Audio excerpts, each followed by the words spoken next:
Operation GCD with an Appalachian grin. Adventures and shenanigans, we're diving right in. Out in the holler where the secrets creep, garbage can dudes digging mighty deep. Secret societies, shadows in the pines, Operation GCD of American rebels design. Double J searching deep in his brain hole, past layers of malted hops and bone resin. From cults to cover-ups, we're talking about all of that. So watch your sixth friend and the truth we trust. The world's a puzzle, grunge rock ain't what it seems. Ancient alien cargo cults haunt the moon's pale beams. Cincinnati schemers, history's a haze. Double J's on the mic, lighting things ablaze.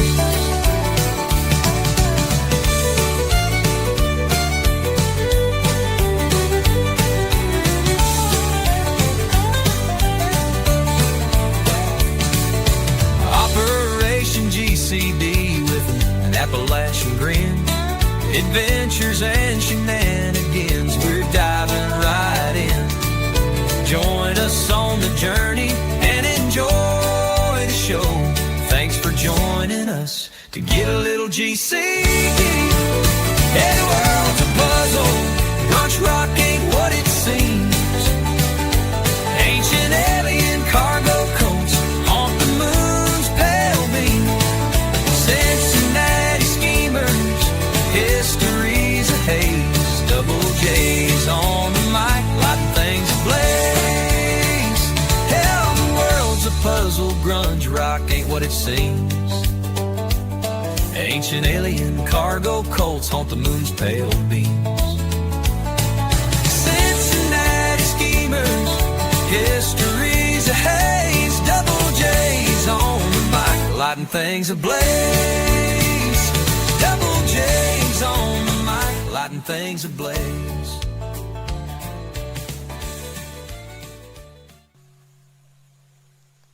Boom!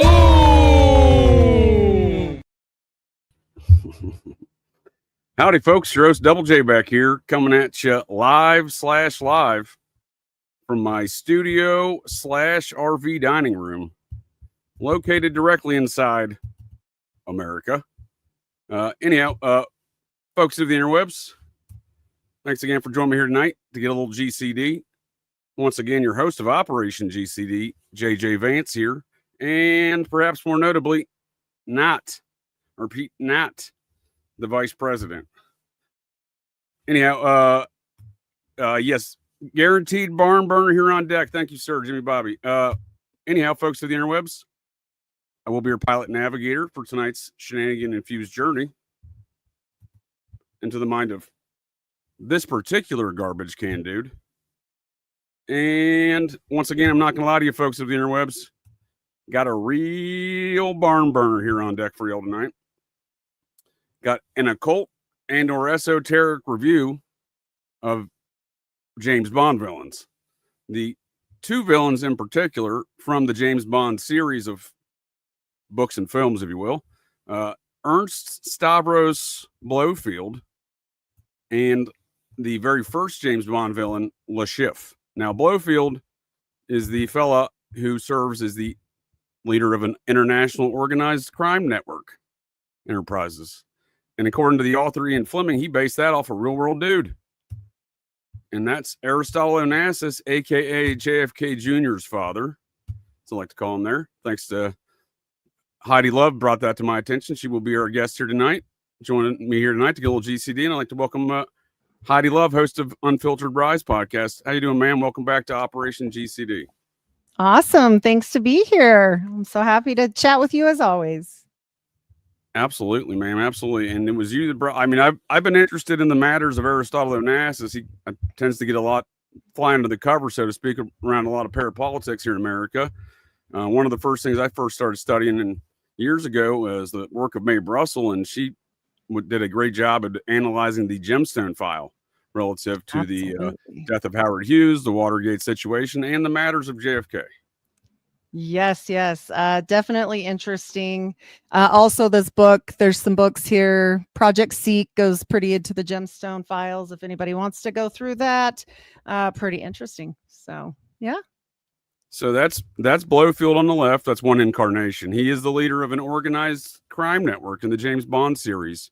Each incarnation of Spectre, as they call it, and even the newer ones, played by that fellow that played the Nazi in that Quentin Tarantino film. I can't think of his name. Christopher Waltz played in the Daniel Craig James Bonds as another incarnation of the same character. So he is a character that repeats throughout. However, the first character was the guy on the right here, and that is Le Chiffe. And according to author Ian Fleming, he based that on Aleister Crowley. And I oftentimes speak with this man right here, Clint, Third World Assassin Show, on these matters of liberty, America, and occult stuff, and Aleister Crowley being one of them. Welcome to Operation GCD, sir. Thanks for joining me here tonight to get a little GCD. Welcome back, I suppose I should say. Oh yeah. Yep. Did you know that the James Bond villain was based off of Aleister Crowley before I had advised you of such?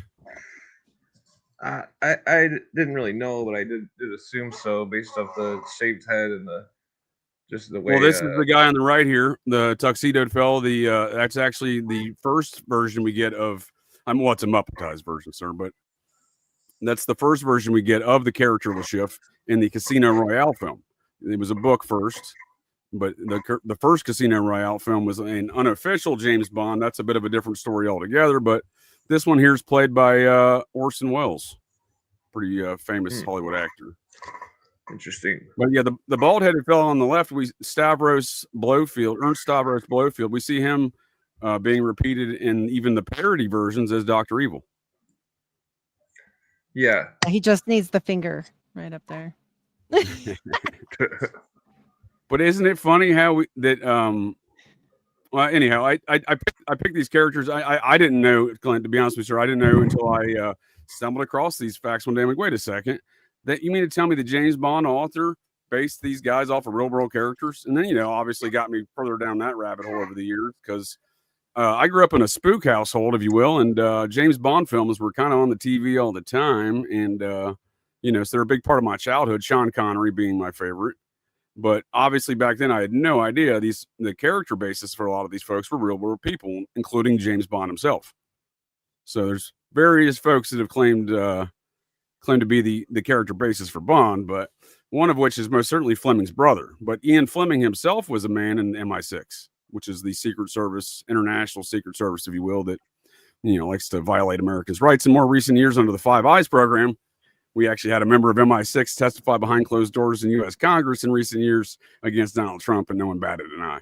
But most of the time, that would be an act of war. But anyhow, the matters here, though, I think is very interesting.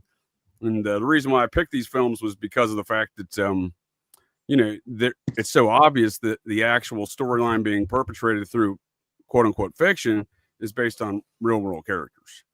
That is what I mean by the esoteric nature of how real-world stories are being told through film quote-unquote fiction. And that is essentially what I do here on Wednesday nights. And I do appreciate both of y'all for joining me here. And before we go any further, did you have any plugs there on Unfiltered Rise, ma'am, that you were working on there, Heidi? Sure. I'm always up to, lots of fun things. I am currently doing a Dastardly Disasters and a Ghoulish, Gorish medical series for my Patreon with my friend Deplorable Janet. We are doing a medical series, and it's pretty bad. If you have problems seeing really gorish stuff, you probably won't want to watch that. But if you like stuff like that, come listen to us talk all about it. I'm out, man. Yeah. I can't do. I don't even like my own. I don't like blood in general, but I don't like to watch blood.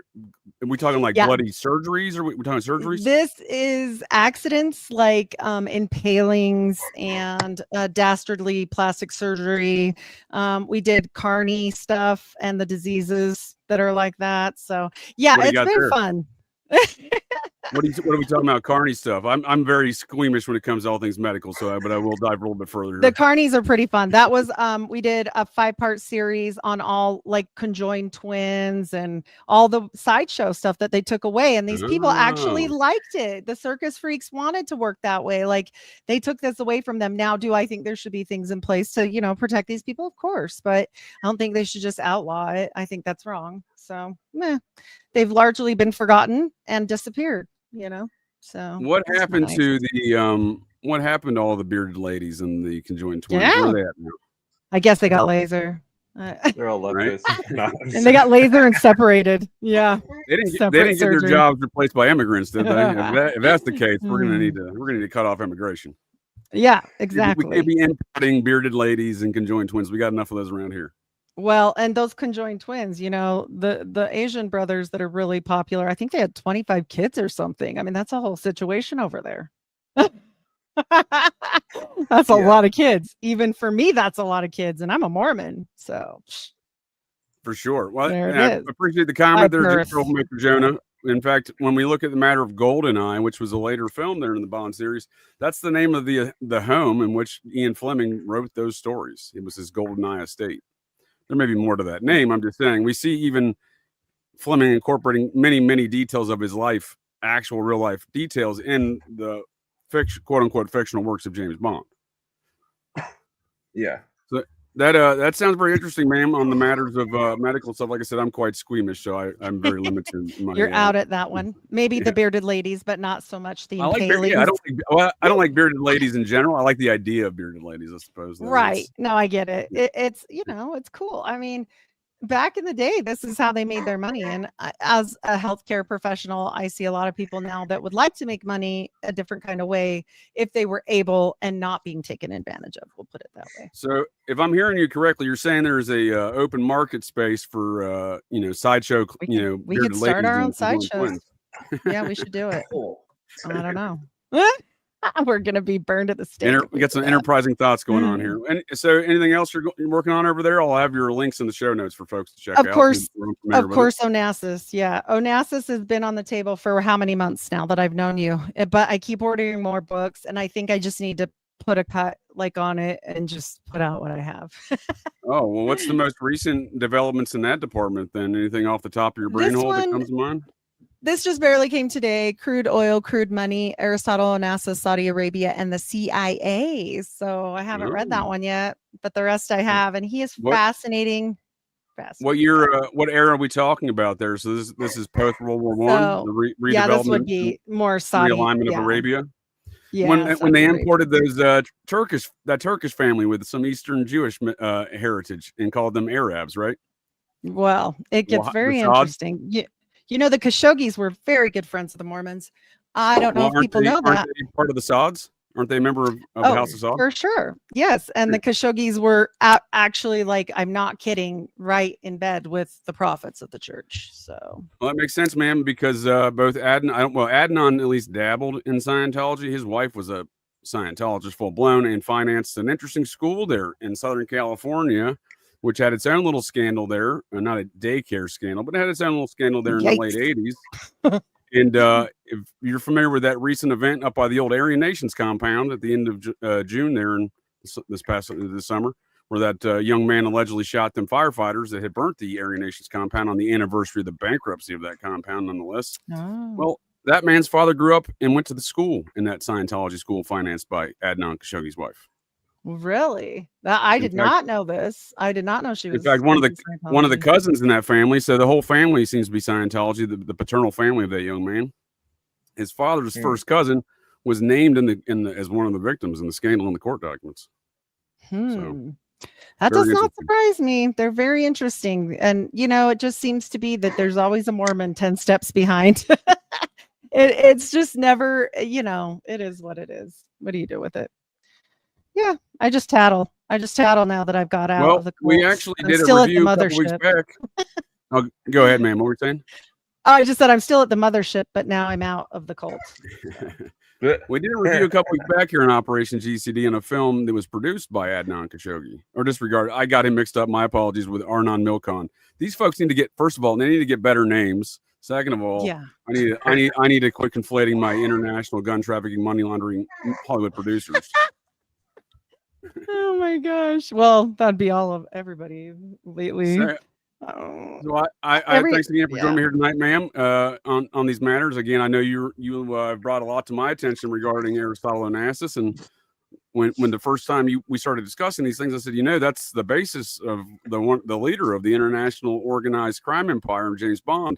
So Fleming writes that in 46, I believe it is, or 47, the first time he puts Ernst Stavros, get a new name. I'm just going to call him Blofield.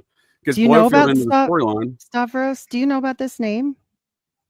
Do you know about Stavros? Is there a background to that character name? Sir, in fact, actual name. Yes. So let's finish that table comment. One here. Yeah. Let's table that one here for a moment when we get into the characters. But I do think it's interesting that when we see things like the gemstone files we mentioned before, that comes out in 1972, and it describes Aristotle Onassis as being an international. No one Ian Fleming's not marketing that this is Onassis, so no one really. It's an esoteric understanding of the character at that point. It's only been more so revealed in more recent years. This was the character, but it wasn't like a publicly thing. He's not going on tour saying that Blofield's Onassis, but nonetheless, we see Onassis being represented in the gemstone file as the leader of essentially an organization like Spectre, this organized crime international enterprise, which is what Blofield is in the story. So I think it's not really exactly proof, but it is somewhat anecdotal proof and circumstantial proof in that regard, that you'd have a guy writing about it 30 years prior, and then you have this incident with Hughes nearly 30 years later, which seems to indicate exactly that. Well, and there was a continuation book. I did find that was called Scorpios, which, I mean, that's the island, right? So for these books. So, yeah. I know. That's what I'm saying. And there's a lot of stuff embedded in an esoteric understanding here. There's a lot of stuff embedded in a occult understanding, because I know Clint's already pointed out a few of those things to me, a man who likes to track a lot of the Freemasonry symbolism and a lot of things. And I have no doubt there's some of the stuff is replete with that here. But Clint, Third World Assassins, before we go any further, do you have any plugs over there you're working on? Plugs? You mean like YouTube or whatever? Or? Yeah, you've been doing some switching up the game a little bit, seemingly doing some more focused approaches on some of your work, perhaps, instead of just a general discussion. I feel like I've tuned in a couple times, and you're doing more of a specific subject instead of just kind of a general overview. I've had a lot of random guests since I've seen that as well. There's a lot of people that are spewing agendas and spewing all sorts of they like to, what they like to do is they like to piece together things with only what's that term, only circumstantial evidence, with and they won't have other evidence, and then so they build this story in their head, and they think that it's some kind of huge thing, and then they end up trying to blame Jewish people or something. It's just really annoying, because I've studied the Illuminists and Illuminati and the communist conspiracy for so long, and it's like, man, it's like, you guys have not done your homework. But that's kind of what I want to get at with the that one with that 1967 Bond movie, where it's like Sean Connery, he's trying to get Crowley or whatever, and then Crowley's working with the Russians, the communists, the CCP, and fucking and it all makes sense with the OTO, because see, there was in 1917 or 1919 there was communists that was caught in World War I that was carrying a note that said it was rules of the communists to destroy America, and that it was it said like destroy the family, spread sexuality, all these different things that you see in the modern world that's being disseminated by communists that go under the name liberal, but they're not really liberal, because our founding fathers were liberal, and they've distorted. Well, they redefined it. That's a communist move right there, and it's already they got to redefine the term, right? Which is what I often say about the Illuminati and these matters around these things. But Crowley seems to be the focus of anything Illuminati, in my opinion, is related to Aleister Crowley, Thelema, and the OTO. And here's why. So the current King of England, as they call him, that diddler over there, and they call the King of England. His grandfather is the reason Crowley didn't get imprisoned, because they're Bavarians. They're not British, and it's the reason why they didn't get imprisoned. And these matters are relevant to a lot of other things I think are popping off in our current era. Whoop. Mormon Mafia, you ain't kidding. The popping up in our current era, I saw some commentary about Kirk already. That's a very common. Our channel, that's CIA AI Bill Colby Ballwasher. I appreciate their dedication to being wrong is what I appreciate. But they've commented that if JD Vance shaved his head, he looked like Charlie Kirk. I don't know about that. But I don't know about that. But Charlie Kirk, though, again, his forefather is a Lieutenant Kirk from the Virginia chapter of the Society. And his wife has a very interesting heritage. So there's only 20 folks with that last name, Franzi, in the entire world. They're Swedish. Her grandfather was knighted by the King of Sweden, who's a member of the Society of the Cincinnati. So it gets real weird when you start looking at all these matters. And the Society of Cincinnati is not far off from what we're looking at tonight either. But before I go full-blown society right now, I do think it's interesting that we see, again, I think we're seeing the Illuminati represented in the storyline with Crowley. I think that's what Fleming's representing because, there was a big issue around the OTO reigniting the Bavarian Illuminati. And again, King George's, the current king, his grandfather is the one who put a kibosh on it, so to speak. I think maybe that's not a German word. Maybe that's a Jewish word. I don't know. But they put some sort of stop to it over there, if you will, in the Bavarian world. Because, again, he was reigniting the Bavarian Illuminati through the OTO, through Theodore Roos and Aleister Crowley. And people would ignore this. There's so much nonsense about Illuminati these days, most of which was perpetrated by folks like Robert Anton Wilson, who not only was a Discordian, I would claim Discordians are an offshoot of the process. So chaos cults on chaos cults. But we do ignore these matters. I do think we are seeing the Illuminati represented, though, here with Le Chiffe and Crowley. Oh, yeah. Yeah, one of the Weishaupt quotes, he said it was in German. I think it was in the National Webster book, World Revolution, but it was basically paraphrased the same as Crowley's quote, but before Crowley, do as art thou wilt will be the whole of the law. But Cooper always emphasized how the secret societies believe in the God within, that all the tenets of the Illuminism, it fits with the communism. Like Adam Weishaupt, he also said, once that we perfect the language, we will have won. That's why all the definitions of the words are changing. There you go.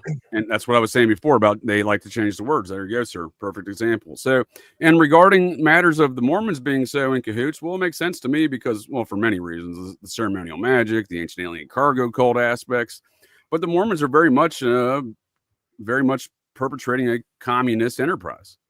Yeah. A beehive mentality. Right? Worker bees, beehive mentality. Orders. Right? Yes.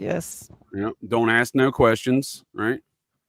Yeah, they had an early settlement. You will get what you're given, and we will support your basic minimums, if you will. That's kind of what I think it started like that, and then they got more money than everybody else, and now they get to give to others what they decide gets to get given.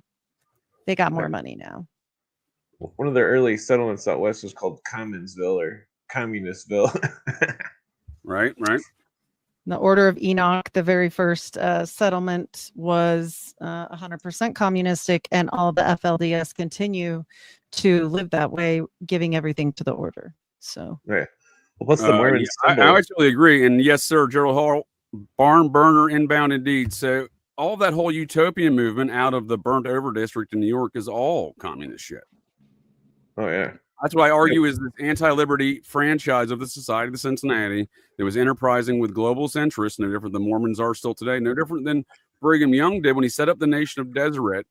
The first order of business was to call the 19th century James Bond, MI6's top spy, for a meeting over there in the new Nation of Deseret. So we see these matters present throughout all the Mormon activities, if you ask me. Oh, yeah. Yes. The cross and the crown of the Mormons is the same symbol as the rose and the cross of the Rosicrucians. Do you know why? Because they believe they have the divine right to rule through, they believe, their history and their genealogy that they used to actually sell through the Bennetts, who made their genealogy website, said that they can trace all of their lineage back to the divine right to rule through the kingship of the Nile of the Nine. So. Yeah, they got. It's probably connected with this Aryan Reese conspiracy I've been digging into with Blavatsky's right hand man, Brother 12, and this writer from 1909 named Max Heindel, which is an alias. His real name was von something, but that he was a Rosicrucian, and that they were setting down the precursors of the Nazi eugenicide religion, where it was like this Aryan race conspiracy, where like Max Heindel was discussing the donkeys and the horses breeding and this group spirit concept and all this. Basically, that he was comparing that to horses because mules can't have kids or whatever. But like so, and then the Brother 12 guy was doing the same stuff where he was going. And they use the term subhuman races or some shit, and like they This talk is about Steiner. This is like, yeah, this is all. they talk about seven evolutions of man.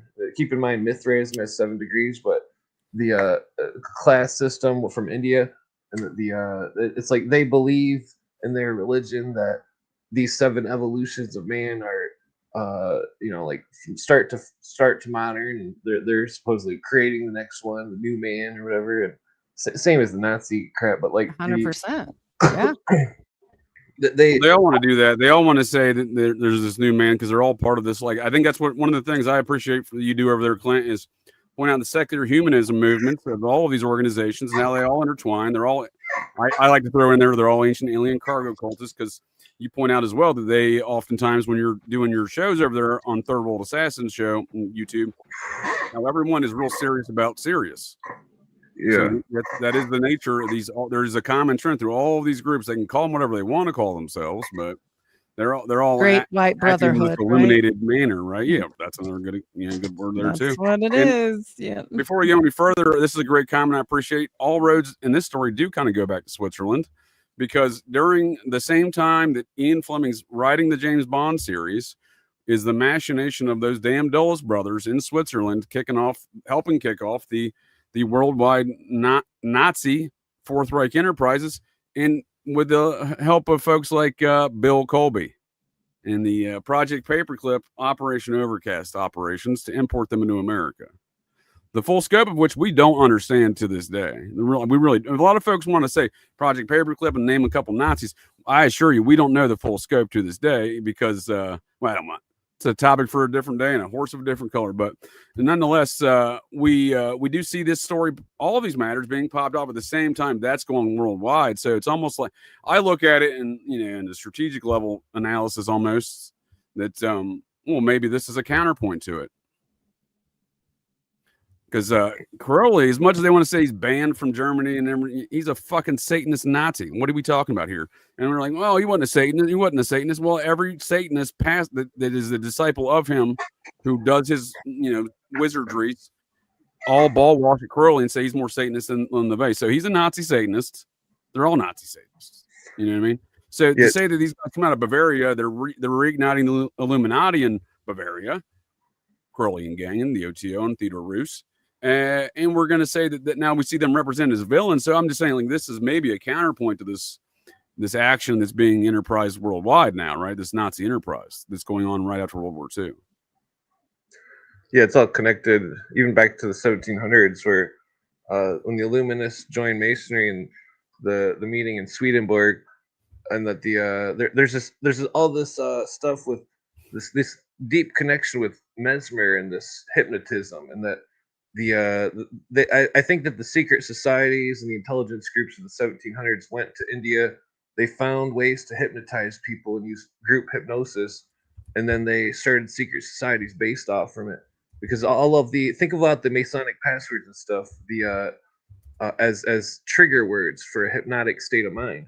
And the occultists the occultists, think about this. They claim that they're having out-of-body experiences, but how do we know that those ideas aren't implanted into their mind through hypnosis? It's very this is some of the stuff I've been working on lately, because all these different scenarios, it's like, how do they get these people to be so devoted to their cause? How do they get these people to throw their life? No, dude, you're right. No, hypnosis is a strong undercurrent amongst all of these things, especially our current modern incarnation of these cults. Yeah. So I just I appreciate those plugs. Let me just do a couple quick plugs before we proceed here further. And I thank both of you, Heidi and Clint, for joining me here tonight to get a little GCD on these matters. And folks of the interwebs, I thank you all as well to your time join us here tonight to get a little GCD. And tomorrow night here on Operation GCD, I got a couple quick programming notes here. Tomorrow I got Operation GCD Thursdays, the anatomy of the satanic panic, unpacking that psychological operation that's lasted damn near as long. It's 45. It's as long as I've been alive.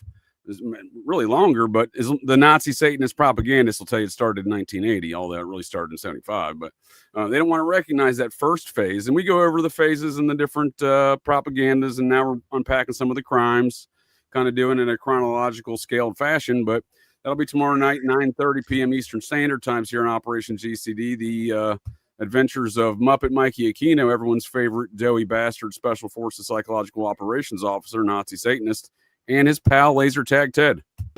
There's thousands of Americans out there. By the way, I've been shot with a laser beam twice. Stay vigilant, folks. They got Ted twice, and that'll be tomorrow night. And then Friday night, I got another barn burner here on deck, folks. Going full-blown process here on Fridays. Got Dana Dudall coming on as a guest, 9:30 p.m. Eastern Standard Times. And Jacob J. from the Rise of Liberty joining me as a guest co-host. That dude keeps trying to out JJ me, and I'm certainly not going to have any of that. But it'll be a great conversation to have. Actually, Jacob J. will be joining. Speaking of him out JJ and me, he'll be joining me tomorrow night on Operation GCD Thursdays. I almost forgot. We're doing 6 degrees of satanic music and Ask a Satanist. He's a former Church of Satan member for 10 years. So going to do a little bit of vector check on some of those ideas and then discuss some of the matters we've already discussed in that series, because he's a man very knowledgeable in serial killers, Satanism, and all this other general hood rat shit.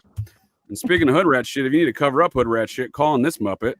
This will be Operation GCD Sundays on Saturdays. I had to cancel last week.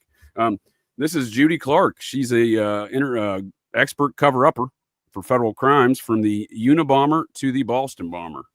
We'll be unpacking some of those cases, how she fits into that, and looking at the bullshit in those cases. Because one thing that happens when Judy Clark comes to town is you're never going to know what happened in that case. There will be no facts adjudicated.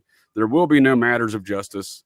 She's going to ensure that there is simply nothing adjudicated whatsoever. No facts, no nothing. Just, in fact, you can't fire her when she gets in there. Ted Kaczynski tried to do that, and the judge said, nope, can't do that one. So that'll be Saturdays. Then on Sundays, 9:30 p.m. Eastern Standard Times, got 6 degrees of the Ohio serial killer of dogs. Serial killer of dogs. That was what a judge called him in March when he was sentenced to 15 years. He's going to hell. Oh, well, Sorry. I hope so, man. Well, if you say that, he might actually like that, because that tale's going to get very processing very quickly. His father was the processing animal trainer to the stars, if you will, and in Hollywood. And that man right there was the #1 pit bull trainer for the Process Church. So, dogs are sweet. That's evil. And on top of that, he's connected to the Zizian's attorney. So that gets real weird real fast. You know, the Transpocalypse, Silicon Valley-based, AI-focused, rationalist, vegan, Transpocalypse death cult. The attorney that helped the leader fake his own death before they went on their domestic terror campaign of murking folks, including a federal law enforcement officer. Well, it turns out that that attorney, connected to that fellow too. Strange. So that'll be Sunday. So anyhow, tonight's topic of conversation though is the James Bond villains. So were either of you familiar with some of the factual basis of these characters before I had brought these matters to y'all's attention, or was this a surprise to you that there's, these guys are based on real folks? Well, I was kind of confused when I started looking up the one, and you mentioned his name was Stavros. I was like, am I getting that wrong? Is that not his character's name? No, it is. Okay. It totally is, and that's why I was confused, Terrible because names. I thought maybe, just maybe, this is who they're actually talking about, is Onassis's arch enemy, Stavros Nikeros. So that is real. So I think it's a mash. I'm glad you brought that up, ma'am. I think it's a machination of that guy, and I got a third character to throw in the mix too. But yeah, wild. Khrushchev. No. So this was this was Onassis. How do you do a plural version of that? This was this was his opposition. Is what you're saying? Yeah, Stavros Nikeros. So he was the other shipping tycoon of the time, and what he did to, I guess, one up Onassis, or maybe Onassis one up him. Anyways, they split the sisters, man, and they married the sisters. And these the names are Eugenia and Athena. And so they get married to these sisters of the biggest shipping tycoon granddaddy. Okay. And they split the daughters. And then, well, Eugenia dies in 1970 of an OD. Then Onassis and Athena get divorced. Stavros marries the other sister. So he's sister number 2. No shit. And then she dies of an overdose in 1974 in the bathtub. So, that seems convenient. Yeah. Bathtub death, never good. Yeah. Yeah. So I think that this is a good point. So this guy was major figure, rival to Onassis, right? So I do think that there's probably some element of this, because I'm assuming this guy's competing against Onassis not only in shipping but in the international organized crime marketplace. Absolutely, 100%. So, Clint, what are your thoughts on Onassis? Do you have a background and understanding of anything he's responsible for, or is this the first time you're hearing a lot about him? I think he might have went. I mean, is he there? I think you. Yeah, down. You got a Clint down. Oh, where'd my camera go? Am I still here? Clint, come back. You can hear us. Are you out there, Clint? Clint, do we need to send a medic? Can you hear me? Hear you, though. I can hear you. Sure. Just can't see I just can't see you. Where'd my camera go? Yeah, you've gone dark, dude. You've gone dark. Uh-oh. We scared him. There it is. Okay. I think I finally got stoned. Well, that's a good goal. Then you achieved it. A lot of these characters, they seem I've been studying similar stuff where you talk about the OSS and Interpol. Can you hold on, sir? Can you just check your mic? It's coming a little bit weak there. Bill Cooper doesn't get into much about Onassis ever, does he? I don't know that I've ever really come across much of Bill Cooper's work in regard to Onassis. It's just all about Mystery Babylon, and yeah, he does only the occult stuff. That's what I'm saying. I think there's like maybe some crossovers here, or some information that have been produced by some good researchers in the past that when we see these things are mashed together in the 40s as the same topic, be it the international enterprises of gangsters. Onassis, this other fella is Stavros, is arch nemesis, or Crowley. Because again, Crowley, I don't think gets really mentioned. He flies under the radar. Yeah, he flies under the radar on so much of it. I mean, he's so out there on the other ritual magic and the kid diddlings and stuff. But like what I'm saying is like what I think is ignored. The aspect of him that I think is ignored is that he's an international criminal. Yes.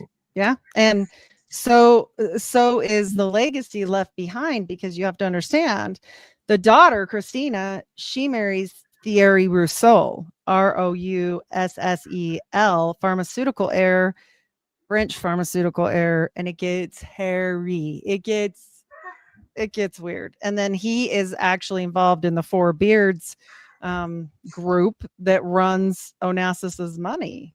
And so, his daughter, to this day. Wait, what's that? What's Four Beards? Called the Four Beards because they were over all the different foundations for Onassis's money. And so, his daughter had a big stake in that. So, she died, listen to this one, in the bathtub. Also, they said she was sad and she dieted too much, and she died of and I quote, Coca-Cola overdose. So it's stupidity. I don't know. Father's also her mother's father, I would disregard, is also named Stavros. I imagine that's a common Greek name. Yes. But... Yep. Yeah. And he was the number one shipping, the guy. He was. You were saying this was the 2 daughters he had that he married off in other shipping companies. Both into shipping companies, and that's where all of the money goes. And these guys, they were pretty brutal enemies, honestly. And then. He takes his wife and kills the sister and takes the other sister. And I didn't say he killed her. I mean, I'm just saying it looks weird. Yeah. Well, there's a lot of weird deaths when we're dealing with international enterprises of organized crime. And I think if we're going to take the concepts and understandings of a character like Onassis or Stavros character there and mix them with an occult character, we get Basil Zarhoff of the same time period. He's an internet, and he's also Greek. So this Yes. man was essentially a rival to Crowley. He was considered and he was labeled as the world's wickedest man at the same time Crowley's being labeled the same thing. He's an international gun trafficking dude. He's Anton LaVey's hero. So the financier of the family that financed this dude, the Vickers Gun Manufacturing Corporation, is the founding member, the heir is, and the financier of the Church of Satan. And they had a love of both Anton and that dude had a love affair with this guy. Oh, it gets wild. Anytime Basil people, Zarhoff. start to ask about like, well, who did what or who's really the evil people, and you just shake your head and say, "Yep, yes." The answer is yes, because it's everyone. Well, this we're talking about flying under the radar. No one talks about this dude. I didn't learn about this dude until I read Blanche Barton, Anton LaVey's second wife's autobiography. I don't know how you write an autobiography for someone else of Anton LaVey. Leave it to a Nazi Satanist to write an autobiography for somebody else. But she describes in her the love affair Anton had for this guy. He's the merchant of death, mystery man of Europe, and again, he was an international. This is exactly what we're talking about. This guy, despite not being really discussed much, is on paper the intersection of organized criminal enterprises and occultism. He looks evil. Look at that mustache. Right. he was wealthier than Onassis. Dang. According to records, he was the wealthiest man in the world at that time against his other Greek guy. How did all these Greek dudes get all the money? I mean, how did they get all the money in the world? What's going on here, right? Onassis does mean best, so I don't know. What are your thoughts on Crowley or this other guy? Have you ever heard of Zarhoff there, Clint? Is this a new character you're familiar with? Arms. The other guy, his coat of arms had a fast guy. Sir, Clint, can you check your mic again, sir? You're coming in. I think it might be coming through your camera. I think maybe your settings changed. I think your settings changed on you, sir. Better? Yeah. Oh, there it is. That or Gremlins got you. Maybe Gremlins. Yeah, I switched it up. So the Zarhoff guy, I'm having trouble finding his coat of arms with the other guy. Well, it looks like it could. Do they have coat of arms for Greek folks? I thought that maybe they just had like a Mediterranean cheese plate. Well, the other guy had a flashlight in his coat of arms, but I did want to bring up Ian Fleming's coat of arms. I got a picture of it right here. Also, we'll do coat of arms next. Sir, are you familiar with this guy, Basil Zarhoff? I've seen the name before, but I haven't done too much investigating into him. I would be wondering where he intersects with Theodore Roos in the whole Illuminati situation we were discussing before, because I imagine he's right there in the mix. Oh, yeah. Did you say LaRousse? Theodore Roos? There's a Illuminati in the 1700s with last name LaRousse. I don't know if it's connected. That'd be interesting to know, because this guy on paper, again, was brought up on charges for reigniting the Bavarian, on paper, Adam Weishaupt. But again, I get frustrated with this topic because people just spout nonsense. They just spout utter amounts of nonsense regarding topics of the Knights Templar, regarding topics of the Illuminati. Most of it's all rooted in propaganda, usually from the occultists like Robert Anton Wilson. But this dude got brought up on charges, Theodore Roos did, with reigniting the Bavarian Adam Weishaupt, literally Adam Weishaupt's Bavarian Illuminati through the OTO. And it was King Charles's grandfather that got them off of the charges. Oh yeah, the English Rousse, or what will you tell me? Yeah, Theodore Roos. This is Theodore Roos right here. I'm just curious because the husband of Christina Onassis is Thierry Roussel, Roussel. Oh yeah. Well, that probably is a different spelling of the same surname. For example, Clan Vance is spelled Vans in Scotland, Vaux in the French branch. In the Belgian German branch, it's actually spelled Boss, or there's another variation. So there are different variations of these names. So. If it's connected to LaRouche, can you go back to that picture though, real quick, of that Wikipedia we were just on? Wikipedia, the source of all information on the interwebs. Yeah. The guy there, he was wearing a Masonic apron. Yeah, well, this is Of the guy who course. founded the OTO. He's the one who instituted all the Freemasonry into it. He's the guy that literally got charged for reigniting the Bavarian Illuminati. Like, I'm tired of hearing about George Washington and the Illuminati and all this other stuff, dude. Like, this dude got brought up on charges for that shit. Yeah, Washington was against the Illuminati and the Jacobins in the House of But Stuart. I think you understand what I'm saying, though. These are the things that get repeated ad nauseum throughout conspiracy culture without any facts or basis. And then, and I'm not trying to, attack anyone or the folks that implement these ideas, but I obviously have going through a lot of it recently with regards to matters of Tracy Twyman, who does nothing but recite the Vatican's position on the Knights Templar, and somehow I'm supposed to believe that's somehow valid point of objective fact. Whenever I start talking about these things, somebody will quote Twyman and say she was right. I'm like, I'm saying, let's just go to the facts, Right. She's not an through echo another chamber. human. Well, Yeah. she helped divert this Illuminati stuff based upon her associate, building upon her associate convicted Nazi domestic terrorist from the Aryan Nations compound. Again, I get a lot of heat for this one too. I don't give a shit. I hate Nazis. Fritz Springmeyer and domestic terrorists. Fritz Springmeyer blew up buildings, robbed a bank, and shot at people. And then and again, I'll be going over some of his Society of Cincinnati comments that I did find in an updated version of his Bloodlines of the Illuminati stuff. But this Bloodlines of the Illuminati stuff is just, it's oftentimes preposterous. And again, she built upon top of that, quoting him, and I'm like, all right, well, pass. I mean, yeah, you get two truths and a lie for sure. Like Springmeyer's book is interesting. Onassis comes up multiple times, but we have to go through. We have to verify the information. Oh, there's fact. Yeah, no, for sure. There's absolutely facts. But I'm saying, like, the idea that this guy just to go ahead and like quote it. Well, the whole way it's just perpetrated. There's never any objective question. Is this dude even? You don't have sources. So, if you don't have sources, I call it a laser tag Ted level of evidence. And if you're coming at me with a laser tag Ted level of evidence, I'm probably just going to say, I don't sound like it's factual. Where's the proof? Yeah. Go find the proof. Yeah. Get your backing. Yeah. Get your backing. He says she got all this Illuminati stuff with the occultism, the Knights Templar, and she did it all with a Nazi Satanist named Boyd Rice, her mentor. And I just find all of it preposterous. They did a good job at perpetrating these ideas throughout conspiracy culture. But when we're talking about the Illuminati, we have guys that were there, like Ian Fleming in MI6, who wrote about this seemingly international takeover of Nazi Satanists through this organized criminal enterprise, and he embedded those things, it seems like, in the films and stories of James Bond. Yeah. But yeah, we talk about. I think you're right. Yeah. Yeah, I appreciate y'all taking the journey with me on that verbose diatribe, but that is where I was getting with all that. Oh yeah. Well, so that makes me want to bring up that coat of arms of Fleming. I got two. That? Yeah. You sent that to me, didn't you?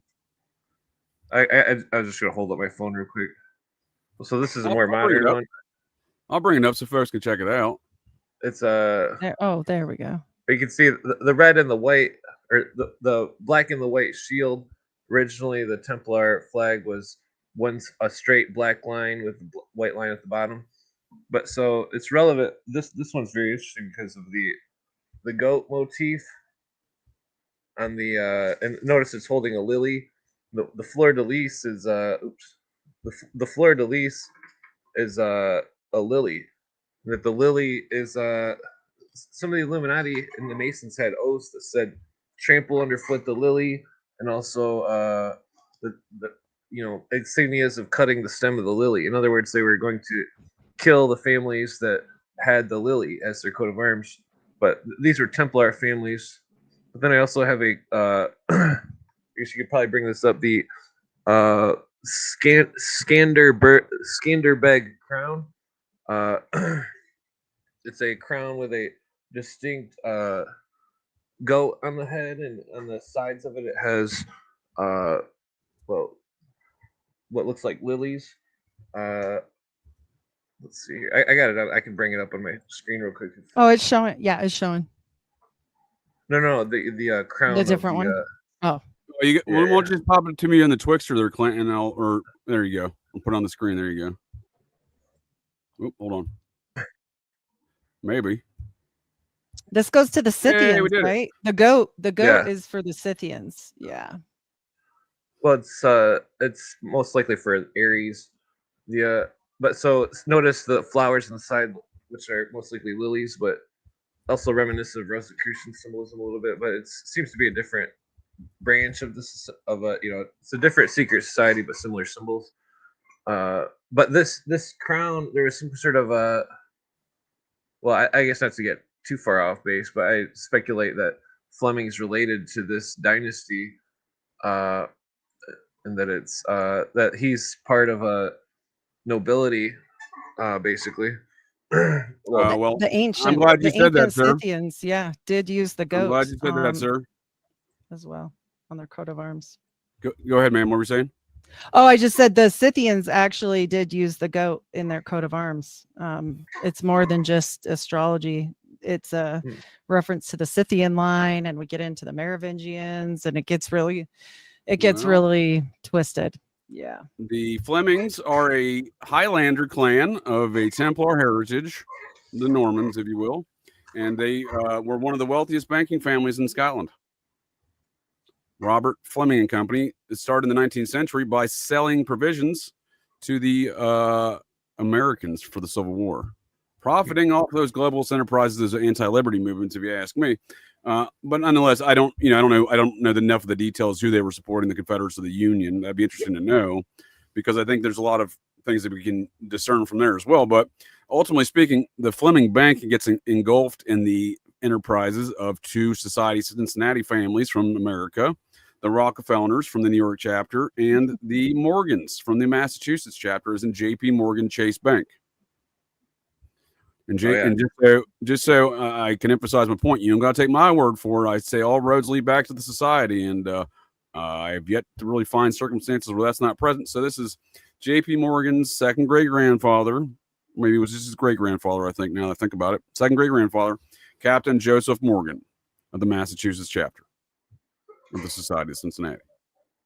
And you can, I don't have JP Morgan's membership card, but I have JP Morgan's dinnerware that he dedicated to an event there at the Society of Cincinnati in 1907. So I suspect JP Morgan himself was the card carrying member of the society in that family.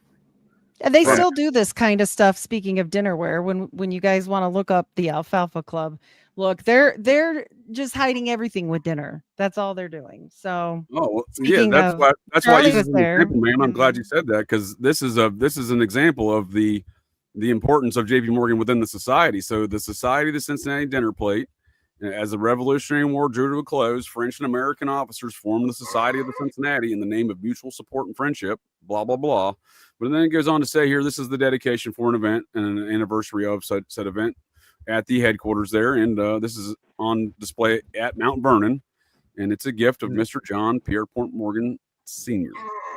So this is if you're got some dedicated your own Chinaware within the society for an anniversary event, well, that means you're an important figure within the group. Yeah. If you're on the dinner plates under the salad, you might be the guy. You don't want to be the salad fork guy, but the dinner plate guy, that's a good spot. The dinner plate guy, So we are dealing with matters, I think, that I often claim are a much older dispute when you're talking about the Fleming family. I'm sure they, again, they fall with it somewhere within these matters of again the Templar, feuding aspects. But Robert Fleming and Company, known as Flemings, was an asset manager merchant bank founded in Dundee, Scotland. That is their Highlander home there. And the 1909, the firm moved its headquarters to London. It was sold to Chase Manhattan Bank for over $7 billion in 2000. So, and if you're thinking that was the only society, the Cincinnati connection to tonight's conversation, and these James Bond tales themselves directly related to Ian Fleming, you would be incorrect. Chase Manhattan Bank was connected to the Nazis heavily. They were into the Mormons. Yeah. Well, look at their logo, sir. It's a fucking swastika. Mm. Yeah. Also a canted square swastika, which relevant to the cube. The concealed goddess talked about in Fulcanelli's book Mystery of the Cathedral was a black cube, which is interesting because it's connected to raw iron, and that the United Nations headquarters in New York or whatever has a giant raw iron cube that's in the meditation room. It's very interesting because basically the UN, their theosophy. This is the United Nations facility in New York City. Yeah, the meditation room. It also that was donated by the Rockefeller. That property was donated by the Rockefeller family. Yeah, he's a theosophist. The picture has 72 shapes on it, relevant to the mystery schools numerology. But the raw iron I thought was very interesting because I've been getting into the surrealism, which I mean, one of those Bond movies that I watched that you had on the list was it was one of the earlier ones before Sean Connery. It had a lot of stuff that seemed very surrealistic and color coding, very similar to the Casino Royale. It's the first one. It's the first, and it's an unofficial one. They redid it with Daniel Craig, but the first one with David Niven. And again, the Le Chiffe in that one was played by Orson Welles. It's an all-star cast actually, but that was the one you're talking about, right? The first one. Yeah, it reminded me a lot of the 2013 Utopia series from England. It was color coordinated, just like the Theosophist stuff, the Wizard of Oz and stuff. It seemed very one of the things set it off where it was like this lady was sitting there and she's like, I am the queen of heaven or some shit, and fucking it seemed like it was a theosophical story, basically changing the names and stuff of some sort of ancient legend or something. You know, a lot of the occultists like to write movies like that where they like what was that modern musical where it's supposed to be like Odysseus or some shit. Right. Like kind of like how Oh Brother Where Art Thou was based upon the same concepts, or how what James Joyce's book? What's the name? Lord of Mercy. I know what you're talking about. What's the name of that book? Fuck, I can't remember. There's one where based on the same story. It's Ulysses. It's Ulysses, right? Yeah, Ulysses. Okay, yeah. It's based upon the original Odysseus stories. Yeah, right. Okay, it's the same stuff. Yeah, thank you. My brain hole got mixed up on too many Greek names for a minute. Damn Greek names. So when we're looking at this matter of Casino Royale, that's what we're looking at. So the plot line of the story you're describing there is that ain't it. I was sharing this. Hold on. Give me 1 second. So this is Le Chiffe. He's the main villain, right? I don't know why I'm blocking that. My whatchamacallit went out on my here, my mouse. But we see the plot line of this is M, the head of the British Secret Service, assigns James Bond 007. Now 00 means he murks some folks to get that status, and we'll get into that in a minute. Because in the storyline, which Ian Fleming writes, the basis of which this is the first story, but the character basis and how he got that is very interesting. And it's more Society of Cincinnati connections, by the way. So to play against and bankrupt Le Chiffe, the paymaster for an international organized crime enterprise. So that is what they're doing. He's trying to target him through a high stakes game of baccarat, but poker, I think, later in a later incarnation, the most recent one. But nonetheless, this is where James Bond starts. He's battling this occult Aleister Crowley, who's the paymaster, and again, Le Chiffe, who's the paymaster for this international criminal organization. And this is Le Chiffe. This again, I'm not saying that Crowley's the only basis, but it's clearly it's been admitted as one of the bases, Fleming stated, and I would argue maybe perhaps Basil Zarhoff is involved in as far as a character basis for some of this stuff. Yeah, the one blue eye is definitely relevant too, because the other character has an injured eye, symbolism of the Aryan conspiracy, the blue eye, the also the all-seeing eye of the Eye of Providence, which luminous, and also the Mormons used as well. Well, before Brigham Young. So you're saying this one eye. What was that? What was that, Howdy? Brigham had to hide the woo-woo because they kept getting killed.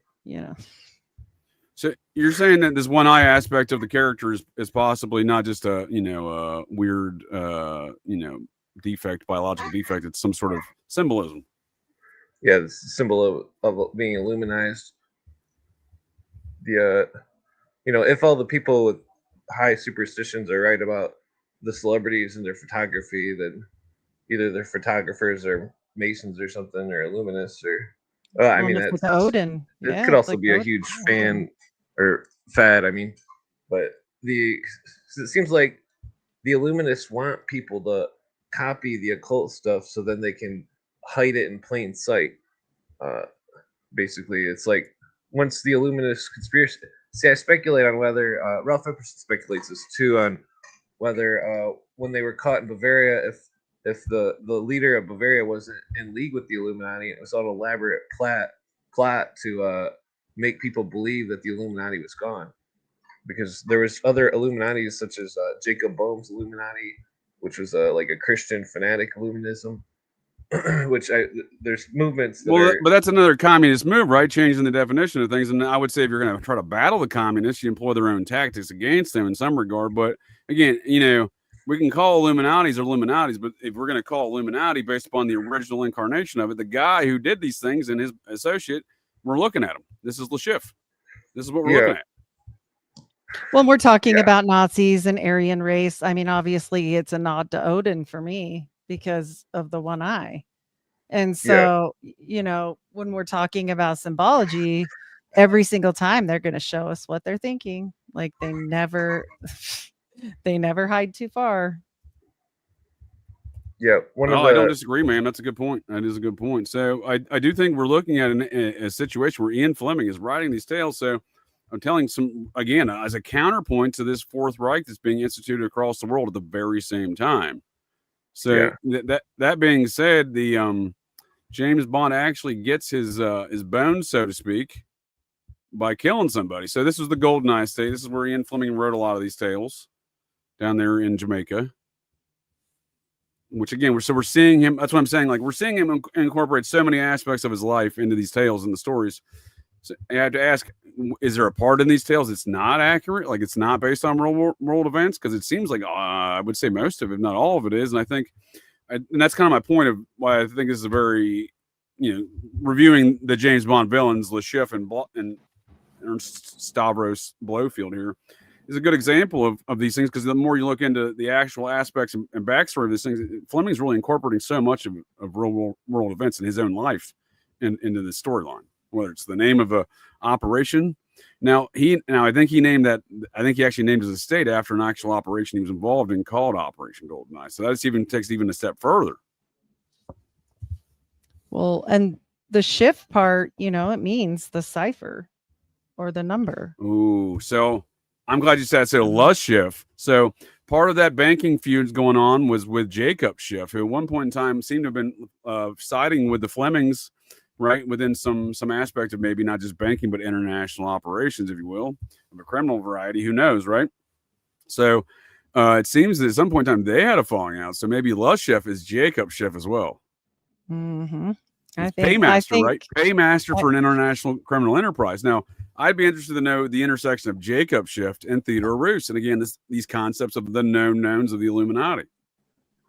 Yes. And the different Illuminatis, because we've got the dark Illuminati, right? And then I'm just referring to the Bavarian Illuminati, the one that everyone likes to claim as one thing.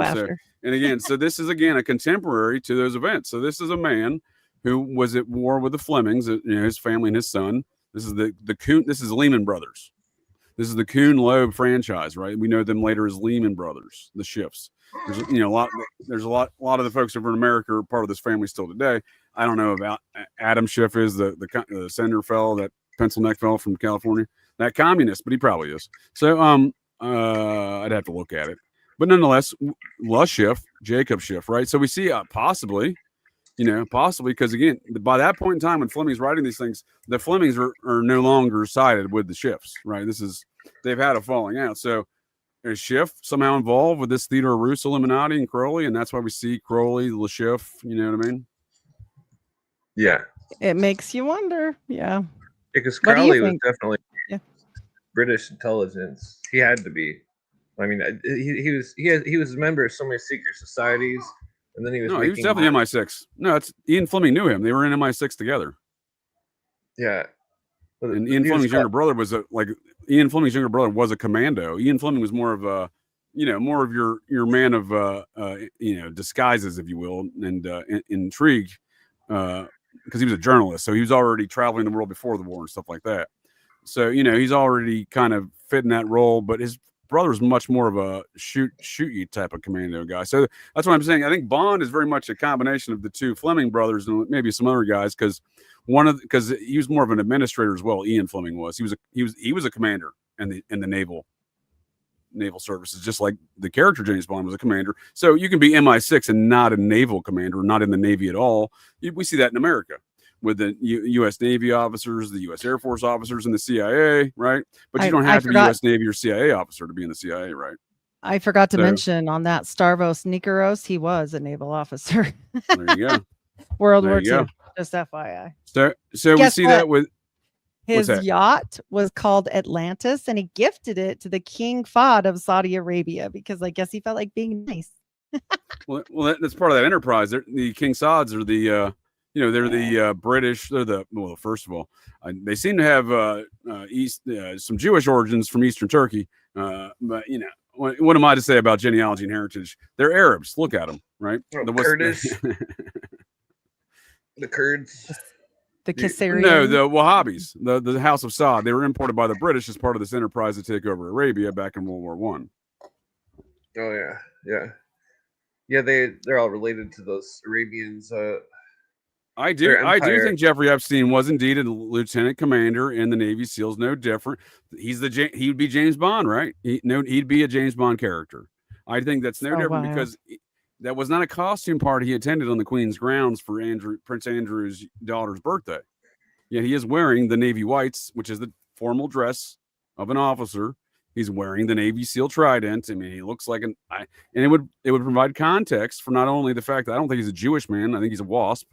First and foremost, I think speaking of the Saudi Arabian ID that Jeffrey Epstein walked around with, and was under the name of like David Wright or something like that. It was a WASP name, and he don't look like a Jewish fella. He's 6'1" and 190 pounds of lean muscle mass. Again, the guy looks like a commando. Yeah. Well, plus it's stolen valor to wear something like that and not. Yeah, well, I suspect that's the least of Jeffrey Epstein's concerns, sir. But I do respect your opinion on that. That's funny. Yeah, he's got a whole bunch of trouble. Yeah, he's got a lot of other problems. Yeah, he's got a lot of problems besides that. Oh, yeah. He probably is. Well, he's got not anymore. People think he's dead. I don't think he's dead at all because I don't think he's. I don't think he's dead. He's not a person like we know him. A person. He's a character. Right. Well, I saved the pictures of some photographers snapshotted his dead body, which wasn't covered when it went out of the ambulance from the jail to the ambulance. Which I used to have friends that worked at ambulances, and they would always zip people up. They don't just leave your face open. 100%. I'm a nurse, especially in a high-profile case. They're going to zip you up in the actual room before you're ever removed. There's no way. For sure. Once I did measurements, ratio comparisons of the depth, the gap between his ears and his nose and stuff, and the dead body side to side with a direct picture of his side view seemed like it was definitely not him. Did you guys hear about the Clinton brother disappearing same time frame? No. It was interesting. What was it? I believe it was Hillary Clinton's brother that kind of disappeared. Oh no, no, he looks exactly like him. I think that's who it was. Yeah, no, and again, so we're talking about international organized crime. So this is a story told to me from a retired Chicago PD captain. Again, a captain of Chicago. This dude's, the stories he shared with me, he's been in a fucking war zone. It's Chirac up there. So he only retired a few years ago. His son's still his son's now a lieutenant in one of the precincts. But anyhow, this dude would go on to tell me. What's that, sir? He's in Cook County. You said Chirac. Chicago PD, yes, sir. Cook County's dangerous. Sorry, go on. Well, this is Chicago PD. So I don't think they have a sheriff's department. I think it's just Chicago PD that maintains order there. Cook County is basically the biggest hood in Chicago. Right, but what I'm saying is I don't think they have a sheriff. I believe they just do bailiff duties. Chicago PD is the law, unless you're talking about the state police. But again, I think it's Chicago PD has exclusive jurisdiction because they're, if I'm not mistaken, I don't want to get the legal aspects of it, but it's a home rule state, if I'm not mistaken. So, sorry, I just meant location. Yeah, well, but I'm saying this is a guy who's been one of the people in charge of the law there in recent years. So he's in the know of a lot of. What I'm getting at is there's no one else in that that city who's doing a lot of law enforcement besides, the Chicago PD. And then you have a captain in there, and he goes to tell me. What I'm saying is he's informed. And we were discussing matters relative to some stuff around the Clintons. And he says, well, you know that her father was the underboss to Al Capone. And I said, I did not know that. And then I said, well, then who took over from him? And she said, his son. So that's the son we're talking about, Hugh Rodham Jr., I believe was his name. So when it makes sense to me in this context, when he was telling me this, I was like, all right, well, put it in my brain hole. And I was like, that kind of makes sense because Hillary's mentor, her, communist mentor, Rules for Radicals, Saul Alinsky. He did the books. He did the books for the Chicago mob. So if her mentor is doing the books for the Chicago mob, well, that kind of makes sense that maybe her family was involved in that Chicago mob. Oh, yeah. Like this guy's telling me. The Chicago mob of Mormon Mafia is very interesting as well. And as well as Florida, they're all connected. And then on top of that, if you look at the matters of just Bill and Hillary, old Billary so he meets her in Hot Springs, Arkansas, which was the Al Capone casino location down there. So it kind of computes in that aspect. But in regards to them, that dude dying at the same time, we're talking about international organized crime. Well, yeah, they're going to use somebody within their own network as a body, I would assume, right? That'd be the easiest solution. You remember that video of one of Billary's old employees when they were governor, and he testified that they were moving like $1 million of cocaine a month, and fucking that there was all sorts of people, young ladies. Bill's bagman got caught with like $300,000 in cash trying to hand it off to the Chinese in 1997, and ain't no one batted an eye. Just like ain't no one batted an eye when speaking of MI6 and James Bond, when that MI6 guy testified in a classified hearing on U.S. Congress on Capitol Hill in the quote unquote, it was literally made up shit, the trumped up Russiagate shit. It was just made up shit, dude. MI6 behind closed doors, and no one batted an eye. No one's batting an eye still to this day on these topics. Oh yeah. They forgot. Imagine if Donald Trump handed $300,000 cash to his bagman and got caught handing off to a Chinese fellow, dude. You imagine how much people would lose their shit? Oh yeah. Probably for a day, and then everybody'd forget about it. There was a bust. We didn't even get a day with Bill Clinton, in these matters. Oh yeah. They're more concerned about Monica's dress. We have a slight delay. Sorry, go ahead. Well, Monica's connected to the Middle East, but there was a bust in Florida where it was a huge cocaine bust, and Billary just happened to be standing on the dock. It's like, oh, what a coincidence. Oops. Well, I mean, again, these people are born into it, right? You know what I mean? Just like I think Ian Fleming was born into it. Yeah. I would assume he's more of a different type of, more of a good side, I would assume. Well, I mean, what's good? We look at these things from the outside looking in, thinking someone's doing things for some sort of, some sort of benefit of others. They're doing it for the benefit of themselves based upon the feuds they're having with their enemies there. And sometimes that may overlap with what people call objectively good, but I'm never convinced that anyone's fighting for quote unquote good. Well, I mean, maybe just to get some of the truth out, possibly, because say if he was to do a newscast about it, he'd probably get murked on the spot. But he puts it into a movie and then makes it all big budget and there you go. So that's what we saw with Eric Blair. So everyone knows him as George Orwell. His name was Eric Blair. No different than Ian Fleming. Ian Fleming's father was a member of Parliament. I think the same goes for Eric Blair. He was also a journalist, just like Ian Fleming. He also worked in the spy services during the war, just like Ian Fleming. And we see him at the same time Fleming's writing this story, we see him write 1984. And he does so by retreating up into the Scottish Highlands and writing, I don't think might have been Loch Ness, one of the lakes up there. And, he does this under the guise of a pseudonym. No one knew he was writing it. No one knew he was Eric Blair was George Orwell. But we see him perpetrating a lot of things in a manner that I think is probably beneficial to humanity, but where he sits, generally speaking, in those activities. I assume the only reason he would know about those things is because he was involved in hood rat shit and maybe had some sort of guilty conscience on the matter. Revelation of the method. There's probably some aspect to that, but at the same time, he's hiding from somebody, right? Like he's but doing then this. He clears his conscience by putting it out there, and then it's our fault, right? Well, that's probably part of it, right? I was gonna say Blair's a Knights of Malta family. You mentioned the Blair earlier. Oh, well. Yeah, well, I can't quote the relationship with Tony Blair, but I do believe they are. I know they are related. I looked it up before because Tony Blair married. The third cousin once removed of John Wilkes Booth, Claire Booth,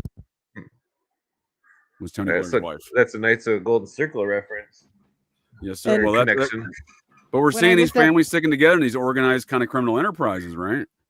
When I look up J.P. Morgan's relation to Joseph Smith, we've got through Samuel Hinckley, through Huntington, through Tracy, but don't worry, it's not the same one. Don't worry about it. Right. Wow. Okay. Biggest names in the church.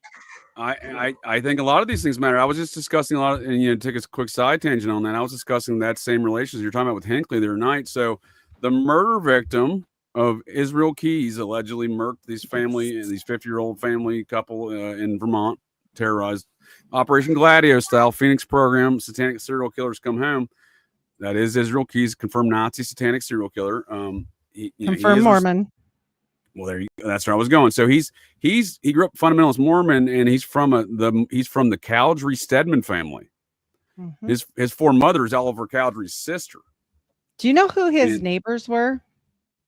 Well, hold on real quick, ma'am. And if you go back even further without this guy's heritage, he's a Hinckley. He's from Samuel Hinckley. Yes. And he's neighbors with the Kehoes. The Kehoes. I'm not kidding. Well, yes, ma'am. They were the same church, the Ark Aryan Nation. It was an Ark Christian Identity Church connected to the Aryan Nation's compound. The Kehoes lived at Elohim City. They all knew Timothy McVeigh. And Israel Keys appears to have been an evolution of, this one's for RR channel. There you go, RR. An evolution of Colby's queers. Not commentary on their sexual orientations, perhaps, but the weird and strange aspect these folks have left in our society because they all know each other. Israel Keys grew up with the Keogh brothers. They terrorized. They did a domestic terror campaign in the 90s along with their buddy McVeigh, and then Keys 10 years later. And again, this Aryan Nation's unit of Colby's queers will all like to do that. Keys, FBI have deemed his file matters of national security. They've labeled him a domestic terrorist. They will not release anything else. And what they have released indicates he did have special forces training, and he somehow got into it without having a fucking birth certificate. And I can assure you of this, that makes zero sense. Had he not been a Cowdery Stedman he's not a Cowdery Stedman. His lineage, though, is the Keys lineage, goes back to the same area of Vermont. So these people all knew each other 300 years ago, his ancestors and his victims' ancestors. And they're all Mormon related. I did a breakdown on Israel Keys, and I have the Mormonest of Mormon photos of him in church and everything. Like it's 100. He's a Mormon. He's a Mormon. Straight up. There you go. Yeah. And anytime they go to the stupid school of the prophets, they go batshit crazy. I mean, look at the Daybell case. Look at all this. Anytime, look at this one. Like, how old does it have to be? It all comes from Visions of Glory. Oh yeah. Shit. Yeah. Oh, so it's a consciousness evolution offspring cult. That's what they all seem to do. It's so weird. It's like ketamine trips and everything. I've done like a K-hole episode on these people. Like they are doing some crazy stuff and they believe it. That's why Lori was so fine. And I've talked to her family, everything. I've done an episode with them. That's why she's fine about where her kids are, because she's like, oh, no, they're fine, because she thinks she knows better than God because of the damn school of the prophets shit. Every time they bring this shit up. Yeah. Well, we do look at these matters, and again, once it's without fail, Charlie Kirk, his wife, Society of Cincinnati stuff, Israel Keys, Mormon stuff. Again, he's from his victims are from the praising the Mormons. Yeah, right before he dies. But I'm just saying, beyond that, we're looking at a deeper storyline of these narratives. Again, Keys is only Keys because he was born into it. Right. His victim was only victimized because they were born into it. That Vermont couple, who, by the way, the FBI says are dead. The Vermont State Police says are not dead. So that's weird. But we see that victim's a Stedman, Cowdery, and then Keys goes back. Keys goes back to that same area, and his, again, Mormon heritage, and his grandfather, in disregard his great grandfather, was a commander of the U.S. Navy who died in World War I. So again, we see the same kind of, the same things with all. I'm just saying, like, there's a reason Israel Keys gets accepted and the army and the programs he gets accepted to, and it's because who his daddy was and what did he do. Who's your daddy? Yeah. Same with Ian Fleming. Who was Ian Fleming's dad? What he do? He was a member of Parliament. And what did his daddy do? He was one of the richest men in Scotland. Yeah. And what did his daddy do? It goes on back to the Templar with those boys. So that's what I'm saying. These are deeper narratives. People even now, and what happened with the Hamblin case? Where did the people run when shit hit the fan? They ran to Scotland and bought a freaking castle. Let's get real now. Levitt took off and bought a damn castle in Scotland. Why? Because they believe in this Mary Magdalene story, and they believe they're the divine Jesus bloodline. They truly believe it. So, well, they're not Caldries, they're Pratts, though, right? I'm not mistaken. But all of them, they all believe this as no. I'm just saying they're. But what I'm getting at there is we see across the board, we see anyone within this Mormon hierarchy, they're all from the OG families. Yes, so and the Caldries not just dark. Yeah, the Caldries not just Keys, not just Keys, not just the Courier victims. Right, I'm just saying, the reason why we know these names is because they were born into it. Right. Yep. Yeah, the Mormons are just like the Vatican and Rome and stuff. They go on missions. They don't hide that. They call it a mission, but nobody clicks in their brain. Like they're on a mission. Well, I'm glad you said that. So it's interesting. This kid who asking, I saw a comment here about whether or not Kirk was shot from the back. Kirk was not shot. What we saw was stagecraft first and foremost. Well, what I think was probably going on was what I think a lot goes on within these things. You have factional warfare, especially within the Society of the Cincinnati families.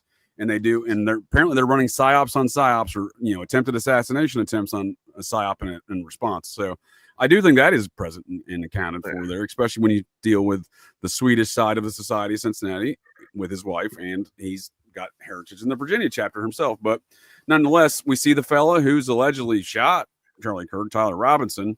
His father was a Mormon missionary. Who's his daddy? What'd he do? He was a Mormon missionary at the height of drug running out of Colombia. He was a fucking Mormon missionary in Colombia. He's probably a Romney. That's ridiculous. He's probably a Romney. I looked up his heritage. They are of the Robinson family. So the Robinsons joining Kirtland. They are an old school Mormon family. They're just not a founding Mormon family. Gotcha. So he does have lineage. So I've been separating these Mormon lineages in different pockets. So you have the Burnover District pocket, whether or not you call it the Batavia pocket or the Palmyra pocket, because they've had a couple different locations there. Then you have the Kirtland incarnation, right? Because that's a very distinct aspect when you have Sidney Rigdon. I remembered his name this time, man. There you go. And you have Sidney Rigdon bringing all of his Campbellite followers there, all his apocalyptic Campbellite followers, right? So then you have that's the Kirtland. Those are the Robinsons. Then you have the Independence, Missouri incarnation, where a lot of the Robinsons stayed in the Kansas City area. Following these migrations I've been following. And then, so there's a lot of men, the Mormon Zion region of Independence, Missouri. And then you have more of them that stayed in and around Springfield, Missouri, and became very major political figures even after they left Nauvoo. Right. Nobody follows what happened to Rigdon's clan. Nobody follows where all that went after the fact, right? Nobody really cares, but it gets weird. It gets real weird. So I wanted to bring really up weird if you think about this too. If you think about the Joseph Smith Jr.'s, disregard the third, who took over the reorganized, now the Community Church of Christ. Is that what it's called? Yes. Used to be the reorganized LDS. Well, in my opinion, that man who's in charge of that, the paternal descendant of Joseph Smith, the current leader of that organization, is in fact a member of the Society of Cincinnati. So you have, once again, they have that faction that went with him, who are obviously going to be opposed, in my opinion, to all the LDS side. I wanted to bring up, because we were talking about the Mormons and then the Kirk dude. So the Mormons church, all their churches are all big and white.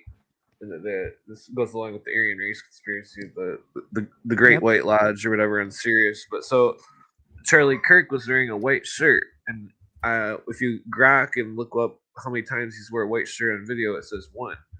And that the symbolisms of these occultists, like Kanye West, he changes his profile picture and his background to all white. It's a symbol of their ascension and all this stuff. It's very interesting because it connects the same with the Baha'ism, has white temples, white clothing, same 33rd degree Masons. it's all boiling into this strange. Some of the stuff about the Theosophist stuff is all about colorizing. That the colors were the symbols of human emotion or consciousness, and that this whole I got into this whole thing from learning about the Wizard of Oz. Steiner. Yeah, Steiner Theosophical. talks about this. Mhm. But they use these cults are they're real, and that they're working tirelessly to bury themselves in the literature or in I think that's why they make all these movies and stuff, possibly because they want to make sure that everybody thinks Am I that back? nothing like that could happen, because it would just be a movie. Because they've seen so many movies where, you know, if there was a secret society taking over the world and had some kind of racial, you know, supremacy bullshit, that they Are would you just telling make me, it sir, if I've secret. seen it in a movie, it didn't happen? Is that what you're trying to tell me right now? And I do want to shout out probably- to Kresha Easton at Difficult Research. Lori Vallow's niece is in the comments in the chat. So, Oh, yeah. you mentioned Daybell earlier, and I think I've always found it intriguing. I have a lot of thoughts on all of those cases and the prosecution around it, but I've always found it intriguing Daybell's connections directly to the upper echelon of the mothership. There was a few characters, one particular in the Council of 12 clowns, first counselors. There was a big proponent of David Daybell's apocalyptic writings, and a big fan of Daybell. So he had connections to the top. That man was, I believe, it was that same guy I'm thinking of, the 12 apostles of the current mothership. He was very good friends with Robert Redford's Mormon buddy, who he started the Sundance Film Festival with, who was a convicted kid diddler as well. Just saying. Really? I seen So, a picture a lot of strange stuff Rob- around that whole Mormon hierarchy there, and these matters of, again, why do we know about these what's going on? What are the true precipitating events that go on in these cases? And the Mormons are deeply ingrained in Idaho 4 stuff, from President Scott Green to the quote unquote surviving roommate Dylan Mortensen. Both of their families have known each other since 1855, when they pioneered across America, one from Denmark, the other one from England, to the nation of Deseret. And I don't think these fuckers think they live in America. I think they think they live in the nation of Deseret. Exactly. They live in the mothership. Yeah. Yeah, and America invaded them in 1892. That's what they think, in my opinion. And that's why we see the Romneys doing a bunch of anti-American commie nonsense, if you ask me. And that's why we see them. They didn't want to join America. They moved to Mexico. Right. Yeah, I seen some Robert Redford. I think I seen a picture of Robert Redford with some Scientology person. I can't remember. Well, these ancient alien cargo cultists, sir, they all stick together. And if you can hold that thought real quick.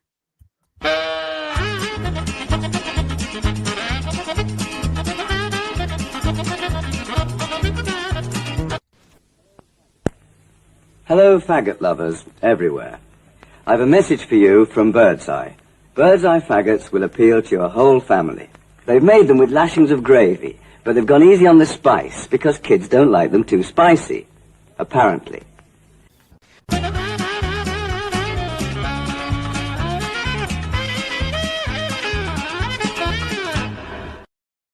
Did you hear that, Clint? Kids don't like We're getting in spicy trouble for this. Those are cigarettes. Oh my gosh. That's They some are sort of sausage, cigarettes it looks like. or sausage. So- It's not what you think, you two. Yeah.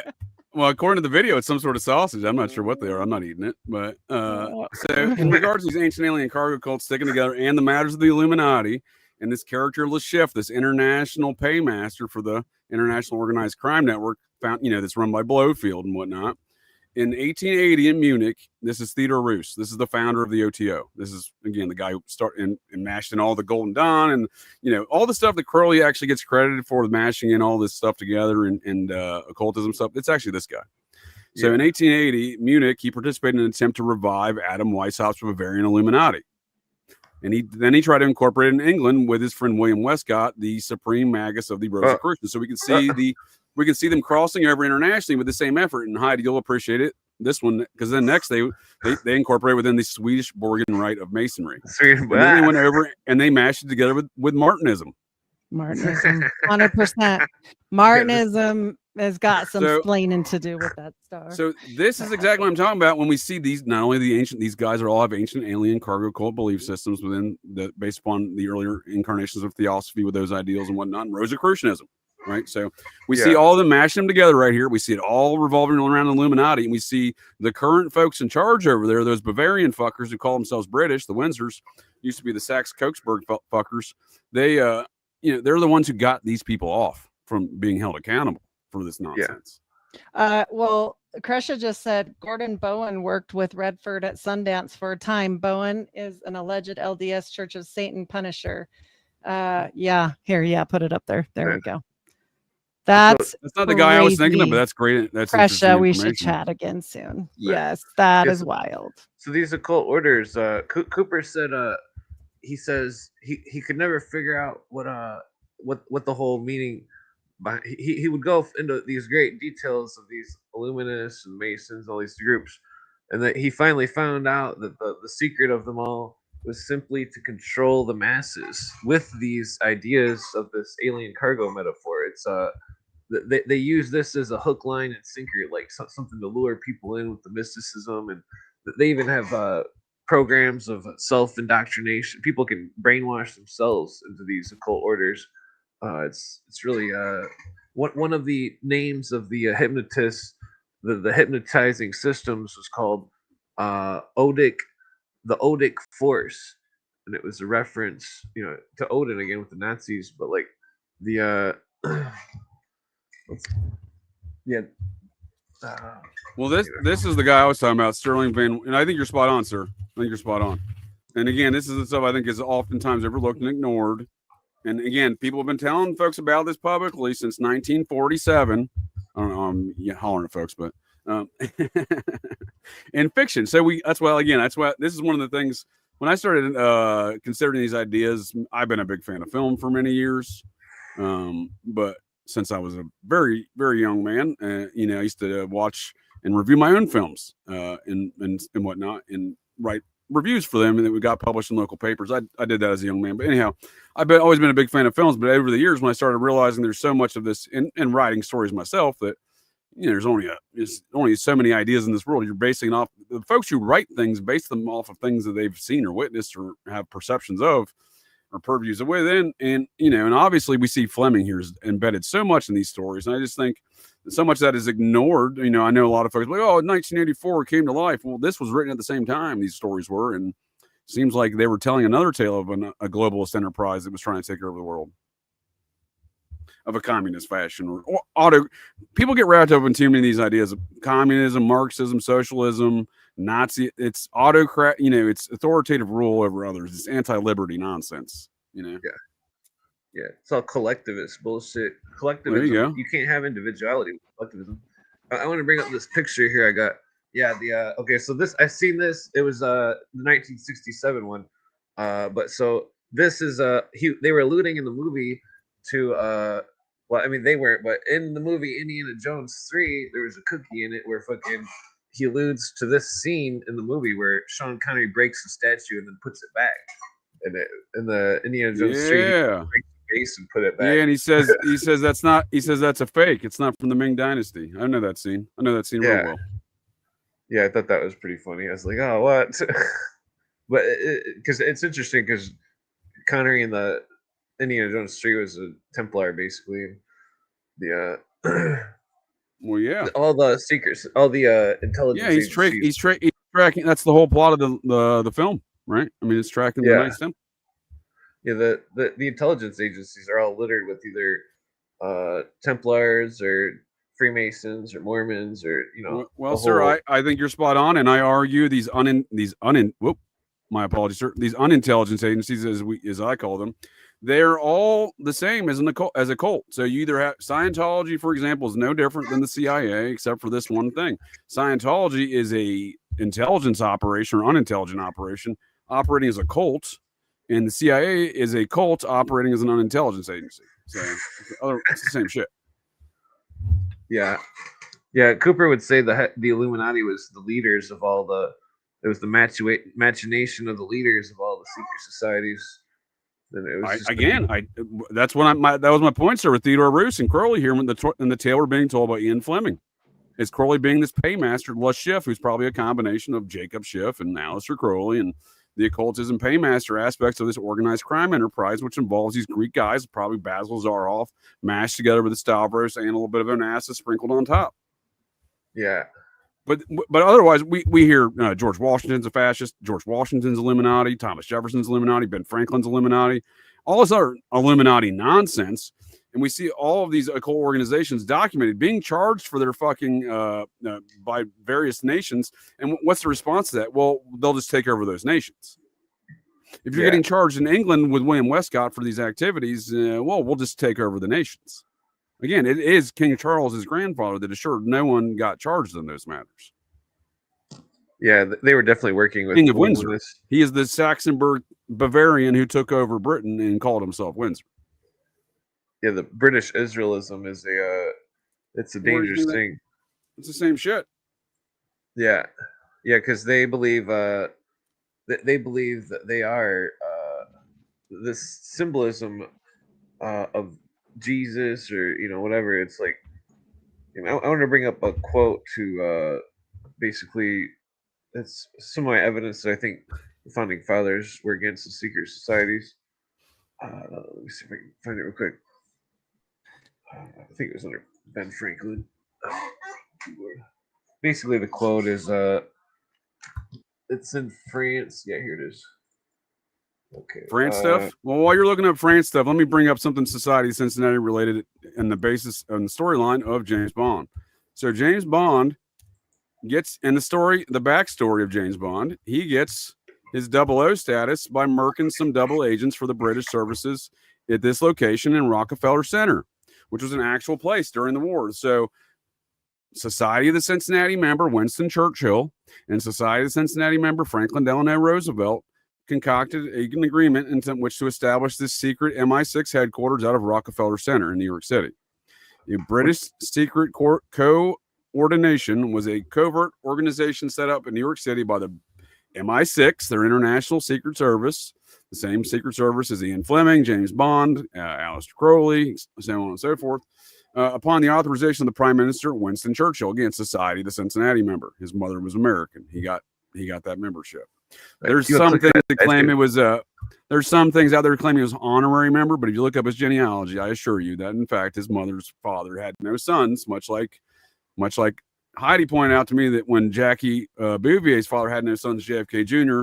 got it, aka Aristotle Onassis' son, JFK Jr., aka Blofield's son. So again, Society of Cincinnati shit when that dude's son was born into it. You want to click that picture on there that on the wiki, that statue, is that Prometheus?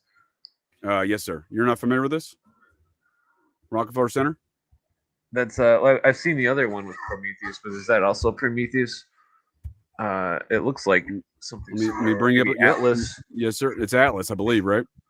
But yeah, those are same representation, right? Yeah, the mystery school. It's their symbol of the man as God, basically. But I thought this quote's interesting. What's Atlas represent? I thought he was also the bringer of information. Pretty sure he's one of the Titans. He is. That's what I'm saying. But is it a different mythology than what you tell me? What's the difference? You tell me, sir. What's the difference here between Atlas and Prometheus? Well, it's like the Illuminists. The best metaphor I could do is between Prometheus and Jason. There's actually a secret society called the Jason Society. That's the Jason and the Argonauts with the golden fleece. But so the golden fleece. I'm getting Atlas and Hercules mixed up, maybe perhaps. Or you go ahead, please. Okay. Well, Hercules, I don't know enough about these old mythologies. Well, so basically, the golden fleece was the symbol of the attainment of the fire from the gods, same as Prometheus, and that all these different stories, the head of the Gorgon, all these, they're all symbols of the attaining of the light of the consciousness of man. It's the same story. Yeah, that's what I thought. Yeah, okay. Yeah, they're both kind of information bringers, right? They're brothers, right? They're brothers, right? They're both sons of Zeus or some shit, right? Yeah, Prometheus is basically Apollo. It's all the same. Yeah. And Atlas has to hold up the world because he was punished by Zeus in the war between the Titans and the gods. Yeah. I just think a lot of these things are representative of a lot of the same concepts, and depending on the day of the week, they just want to have a different concept for that idea. Yeah, I mean, it's all surrealism. It's like each story, it all has this light metaphor, and That's what the if when you go into masonry, the first thing they ask, you gotta ask is, I seek light, you know. The light's the symbol Oh, of I thought they asked you, are you a fellow traveler? well, I guess they ask you if you believe in God, but yeah, they do this. That's what the communists say too, fellow traveler. No, I've been asked that before by my folks I know are Freemasons, trying to check if I'm not a Freemason, if I'm a Freemason. Oh yeah, just tell them It happens when you travel a lot. You know, when you travel a lot, I guess they assume you're which way you travel from. Yeah, it's code in the occult stuff for there's 2 levels of it. Where do you jam things up your butt? Was that what's code for in the occult world in Freemasons? Well, According to fellow traveler, the symbol you travel to the ER when you jam things up your butt. That's what they do in Freemasonry.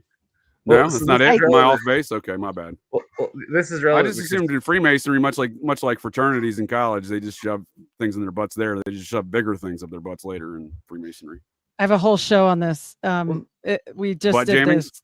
Actually, things stuck and having to be removed. Yeah, you were talking about medical stuff, so you know what I'm talking about.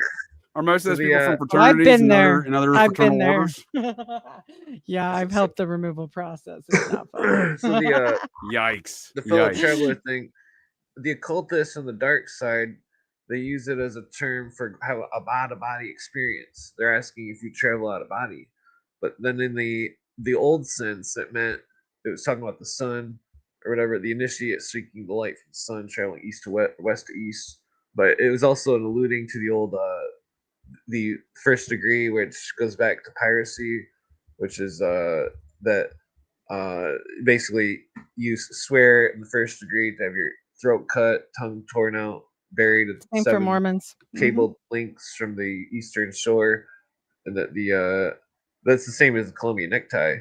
The old Colombian necktie, huh? Wonder if Tyler Robinson's father gave a couple of those when he was down there on that Mormon mission or not. Yeah, there's some dark stuff going on with that stuff. It's hardcore mafia type secret society Satanist. There's a lot of stuff going on with these matters of occultism and international organized crime and drug trafficking. They're all the same conversation. There's a lot of things going on right now that no one's talking about. For example, all of the current Mexican drug cartels are all derivative of one man, and that man was busted and arrested, I think, 35 years ago, and he's been fighting extradition. Quintero. Quintero's been fighting they just extradited him. I don't know which. Did he freeze? Matters of up there you go. You're back. Yep. And all of these matters of international drug trafficking, international organized crime are all involved in occultism, not just Le Chiffe and gang there. For example, I recently discovered the DEA reports in the invasion of Panama. And Manuel Noriega, he was, aside from them Colombians, he was the other guy helping the Iran-Contra cocaine trafficking here in America and was held accountable for it later, even though he worked for him. And same with Quintero here. That's why I'm waiting to see what transpires, because this dude has been fighting shit for 30-some years. I can't imagine it's going to start folding now. Because, again, he worked for him. He was caught, people think that, it was Mexican drug trafficking. He was dealing, this is in the 70s. He's dealing marijuana in fucking upper state New York in the Burn Over District regions in New York, speaking of that area. That's a pretty large-scale trafficking network you have from a dude in Mexico. And the only reason you can do that is if the government lets you do it. So that's what I'm saying. There's a lot that could be transpiring here with this Quintero matters. And they're not that far off from these matters of, Le Chiffe and Blofied here, because this is the organized international criminal enterprises we're talking about and the drug trafficking around it. But when DEA invaded Panama and Manuel Noriega's palace, in their report, it cites a Matamoros style occult ritual thing in his bedroom or whatever.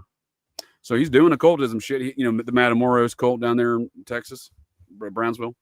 The one that, again, all of these matters, I think when you look at the victims, they tell a different story of what's going on there. One of those guys was this son or nephew of a customs agent. And then that Quintero dude got busted for murdering a DEA guy around the same time. And both of those situations are connected to that occultist dude, Costanzo, there in the Matamoros situation. Costanzo was being shipped to these Mexican drug cartels at that time as a wizard, a satanic wizard. Again, each one of these cults have their own little fucking satanic wizard guy. Well, I mean, the KKK cult. Sorry. Oh, you're good. We have a slight delay. They call their leader of the occult or whatever, the grand dragon, and that these dragon references are also prevalent. Are you telling me he's not part of the dragon? Is that what you're trying to tell me? Well, that But actually goes to a whole bigger thing. And this goes to the dragon cults that go back to the Merovingians, that go back to Melusine, that go back to this whole thing that I was telling you guys Marduk. about at the first. So Melusine is a little bit different, but yeah, it's all these, you know, Skoda, different things. So yeah. What is And this? then I'm not tracking, ma'am. Can you say that again? Maybe I cut out over here. so the Melusine is the Starbucks lady, and there's a whole bunch of Yeah. different things, that talk So about this is that- dragon cult. This is real. This is like the blood of the dragon cult. Yeah, I mean, Semiramis. it's real. How do you spell that? How do you spell that though? How you spell this? Melusine. I think it's Mellusine. Try that. Yeah, I'm pretty yeah. sure. So how is this like? This is, to me, this is the same thing as the cult of the as, dragon? Dragon. Yeah, blood. no. What's the Babylonian fish goddess? It's not exactly the same Yeah, let's as just read that that. one. Aren't, Melusine is aren't these different characters and there different she cultures is. perpetrating Yeah. the same concepts and principles? I Oh, don't yeah, know for sure. sure if it's the same exact one, so I didn't want to misspeak, but I know Yeah. the story Yeah. about Melusine. So Yeah, Chris Everard brings that up. Yeah, it's the same. It's the same. If you take the salient characteristics of the character and stories, it's the same stuff across different cultures. That's what I'm saying with the Greeks and the Roman stuff before. It's all the same principles and concepts. And what's the one I can't think? I always call Starbucks. My son loves Starbucks, always has. And I was called and I try to tell him, I'm like, look, dude, you go to church on Sundays and you learn stuff from the Bible. You want to look in there and look about them stories about the Babylonians and paying, tribute to the fucking fish goddess lady things, and the reason why Babylon had to fall in your Old Testament tales there, and then understand that we're seeing the same thing in our modern culture. This is folks who go to Starbucks, in my opinion, are doing no different than they did in Babylon by paying monetary tributes to the fish goddess. and the House of Anjou, though, is a real bloodline. Like, it's not just a story. So when people look up this House of Anjou, and I know because this is my bloodline, and this is why I know about it, because I was like, I'm a fish person. Like, this gets so bad. I was bad. gonna say all of the presidents of the United States are too, ma'am. That's the House of Plantagenet descendants there, and that's Plantagenet, yes. Yep. Yeah. I don't do French well. No, you're good.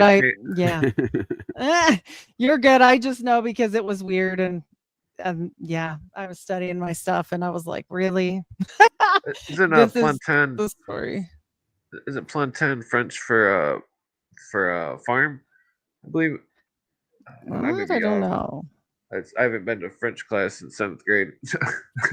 That I'm not sure, sir. But I do think that there is something to this. When folks go to Starbucks, again, look at their logo. You're paying monetary tributes to the shrine of the fish god. It's no different than folks were doing in ancient Babylon, or in the incarnation in Europe throughout the royal family. There, again, it's the same.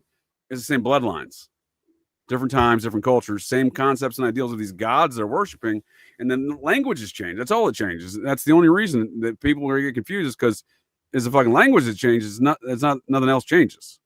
Times change, language change. Shit stays exactly the same.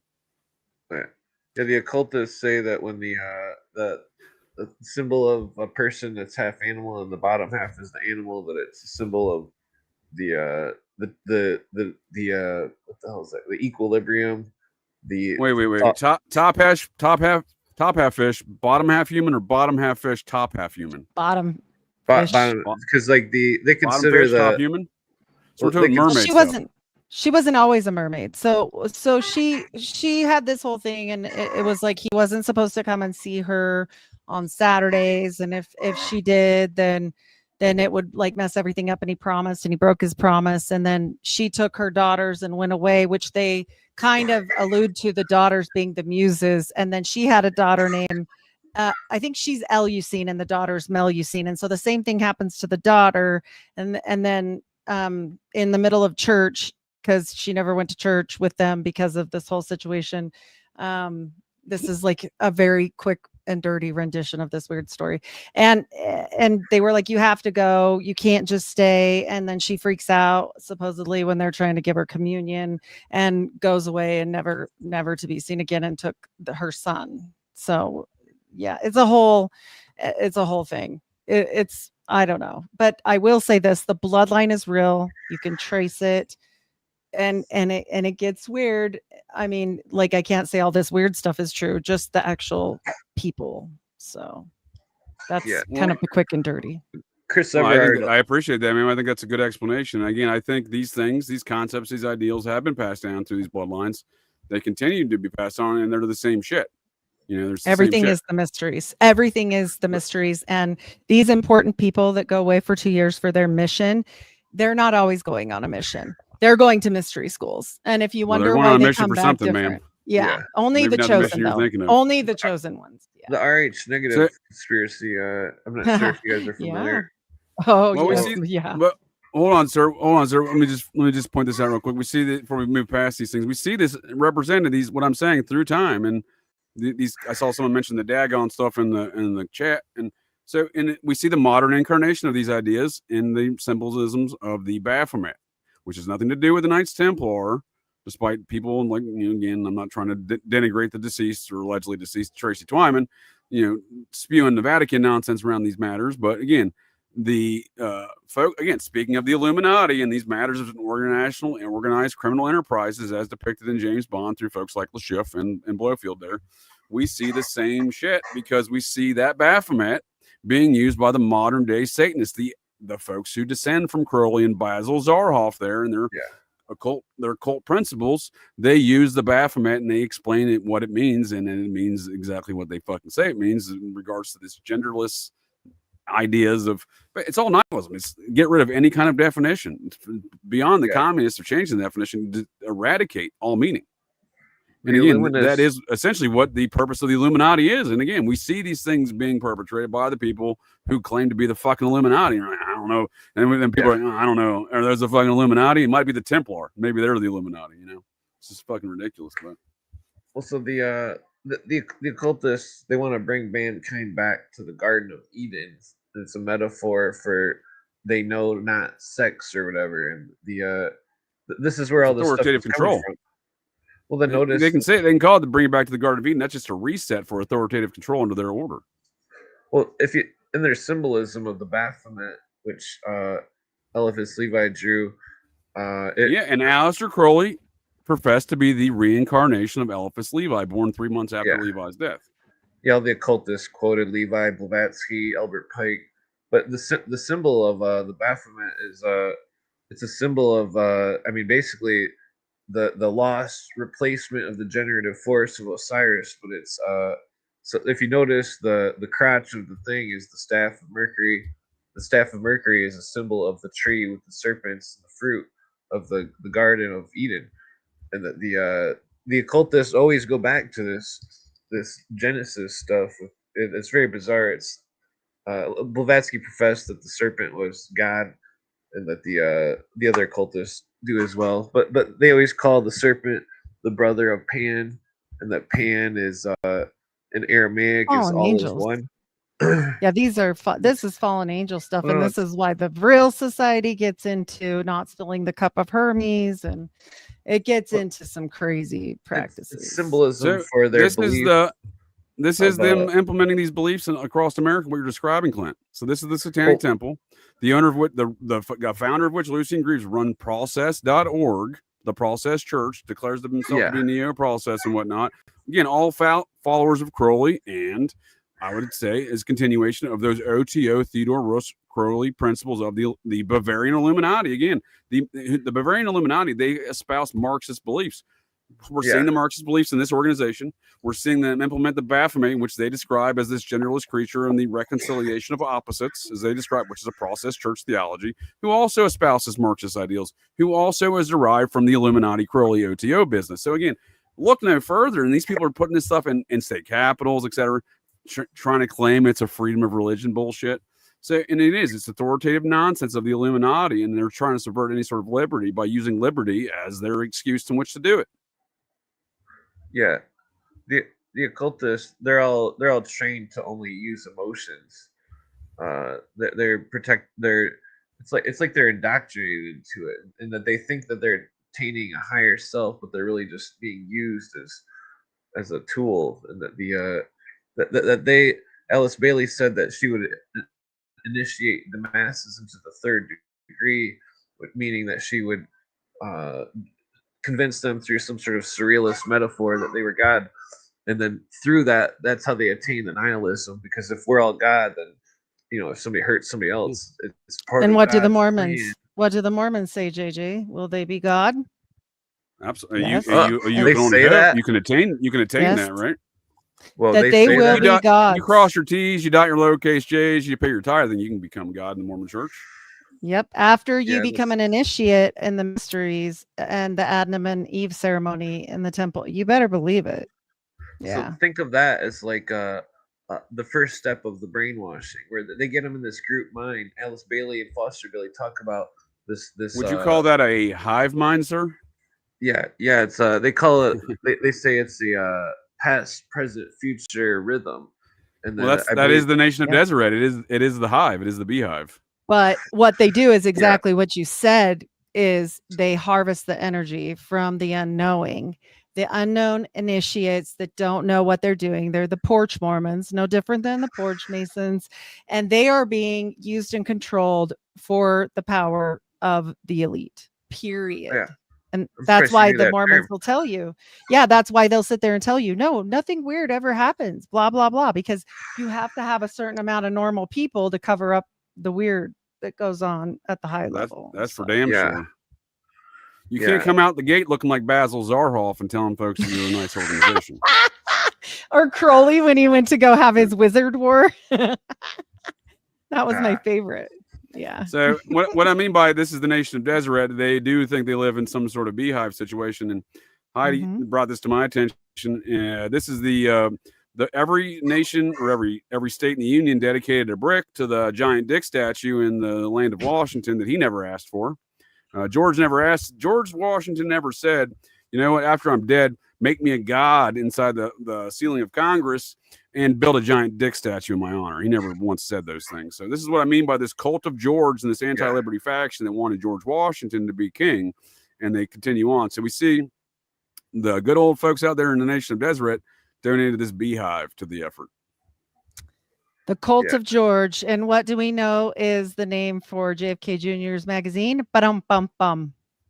And he was he was a member of the Maryland chapter of the Society of Cincinnati. So, and again, I think there's the Cult of George firmly operates within its hierarchy and headquarters within that Society of Cincinnati and some, in this anti-liberty faction. I think so.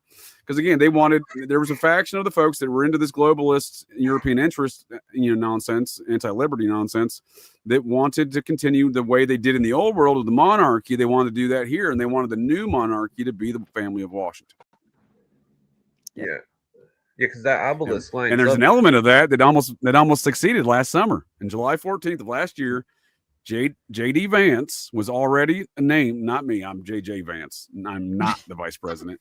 But he was already, most folks don't know this, but he was already named vice president before the Butler incident. So had Trump been shot, I think there was another incident like we're seeing with Kirk. There was an assassination attempt and a counter psyop run against it by a different faction. And I can argue numerous points on that matter. But my point being is, had that been successful, then we would have George Washington's descendant as the president, J.D. Vance. And this would have occurred 6 miles away from that same anti-liberty faction in an assassination attempt on George Washington in 1781. So make that make sense, right? So we see that's the same year, so much time apart, right, with the same people trying to murk the same bloodline in the same location. Oh, yeah. What were you saying? Same year the Illuminists they adopted the all-seeing eye as their symbol, 1781 or 1782. But I want to say, you're talking about the obelisk. It's like I remember you saying that the land for the obelisk was chartered by the Cincinnati, and that the Scottish Rite Temple, if you look at a map north to south, the obelisk lines up with the house of the Temple of the 33rd, and that that land was chartered by the Prince of Prussia, who was the head of World Freemasonry at the time, and that but he was also indoctrinated into the Swedenborg Illuminism through Weishaupt. What's his name? I can't remember. What's his name? Right, the king, the Prince of Prussia, or whatever. The Prussian royal families fought. The Prussian royal families fought in the American Revolution for the society. Yeah, we have numerous members of that Prussian royal family represented, like General von Steuben. Yeah, there was let's get something about. Oh, did you want me to bring something up? Is that what you said? Oh, I can do that. Yeah, I did have. I can bring stuff yeah, up. I did have this on the other hand. So this, I believe, is evidence that our founding fathers were against European secret societies, because basically it's Ben Franklin saying a big F you to the people in France and England or whatever. That's my point. That's my point. So, but on that note, sir, I think that's a great point, if I may. How do you battle secret societies if you're against them? Do you form your own secret society? Because I presume that's probably the playbook. I think that's what the Cincinnati Society was formed. Because there you go, sir. And that was my point. And that's why I think George Washington conceded the efforts to start in the Society of Cincinnati, despite being against it, despite seeing a lot of things. He'd already faced 4 different very public coups in attempts to even establish this country. And then after he does that, in the wake of he sees these things forming of the Society of Cincinnati, different machinations within it trying to take over America, like the Burr faction and Tammany Hall, which Burr started, which goes on to be a factor even into the Great Compromise of 1877 that ended the Civil War. Same group of folks. Tammany Hall, same group of folks. Same anti-liberty faction started by Aaron Burr. So we see these things. That's what I'm saying. You're making some good points. I think that's why Washington started these things, because, again, he sees these things. Again, if you see secret societies operating in opposition, how do you combat them? And they lost, because we can look at it all around us, and they've all started connecting where they used to fight. Now they don't. And when you look into Mormonism, you might want to notice, yes, the Rothschilds saved the Mormons at one time. I'm sure JJ knows about this.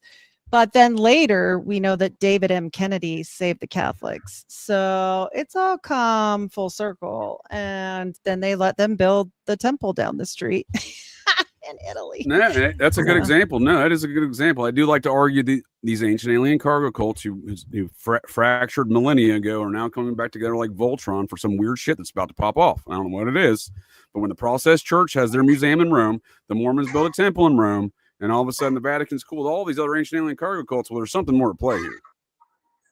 Exactly. And Washington was a Freemason at 20. I think Washington was a Freemason at 18 or 19. Out there in Winchester, Virginia, where he was the county surveyor when he met the Vance boys, Clan Vance out there. That's how he met Martha, his wife. Matthew Vance, Abner's father on paper, was married to Martha's first cousin. And that first cousin, Ann Jones, it was Martha and Ann's grandfather. The revolution was plotted out in his church in Williamsburg, the Bruton Parish Rectory. So they were the men of the cloth to Bruton Parish. And again, Washington's version of Freemasonry is starkly different. He quit Freemasonry, started his own branch of Freemasonry. Many folks don't recognize that.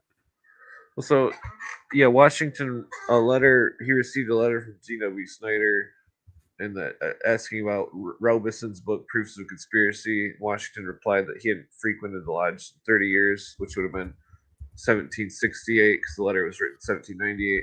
And it was the lodge he went to was there, sir. It was in Winchester. I believe it's the longest operating Freemason lodge in America. But he said it was he said that the lodge Freemasonry had been corrupted by the Jacobins, the House of Stuart, and the Illuminati. That those 3 groups were working together. The House of Stuart was running the Masons. The Illuminati was running the Masons and the Rosicrucians, and the Jacobins were running basically like certain branches of knighthoods, which are not part of the original Templars or anything, but I think what you're saying is emphasizing this faction I'm describing. So they're okay to a certain point to work together, then they want to fight against each other. So Washington comes from the Jacobites. My family that ended up here, Henry Stuart Talbot, the alleged son of the king, it comes to Utah for no freaking reason. Like, what? And then they're like, no, he just want to be a poor farmer and never go home to be in line for the king. What? No, they spread this all over And that is my direct family, not like 10 times removed, none of that crap. That is straight up. I've sent it to JJ. It is like direct. So they hid and again, we people see a lot of these everywhere. things popping off with Mhm. that, with those sending over secret bloodline, right? Yep. And then there's a quote, and I can't remember who said it, but I'm going to find it. But there was a quote when they were starting Skull and Bones at the U of U, and they were talking about a conspiracy there. And, you know, this comes from Justin Riggs. And Justin said, and I've looked this quote up and verified it, that they said, and then we just have to train them to be away from Mormonism. And then what were they doing? They were changing it every step of the way. And then as they do that, then we'll take over everything. And I think they did. Yeah. So Yeah, the Mormons had an oath that 3 generations that stopped in the 90s. The oath was to take over America. Oh, no, it didn't stop. But I mean, yes, they had to stop saying it. You're talking about the cult of the Black Sticks. And they just put that underneath the rug. Like, this stuff goes so deep, they'll never give it up. They will never give it up. They'll hide it. But yes, they were going to go back after those who martyred Joseph Smith. And that was including America, period. And they made, and JJ can attest to this, a whole presidential like area inside the Washington DC temple, and it is there to this day. So it gets weird. Oh, Yeah. I've Those been to of the that Black temple numerous Sticks. times. I performed necromancy at that temple, ma'am. Right. Me too, not there. Yeah, their So, veneration.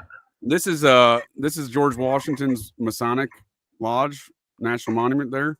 So, and it's they didn't build this till I think the 1920s, I believe it was 1930s there, in Alexandria. But this was the system that he started. So this was his lodge was in Old Town next to his bar that he owned down there, just down the street from this Old Town Alexandria. But he started his own. I won't begin to try to understand the difference. Obviously, it's chartered underneath the Scottish Rite, but it's its own lodge system. There's 13 lodges. That's the headquarters of it, and one of the lodges is in Salt Lake City.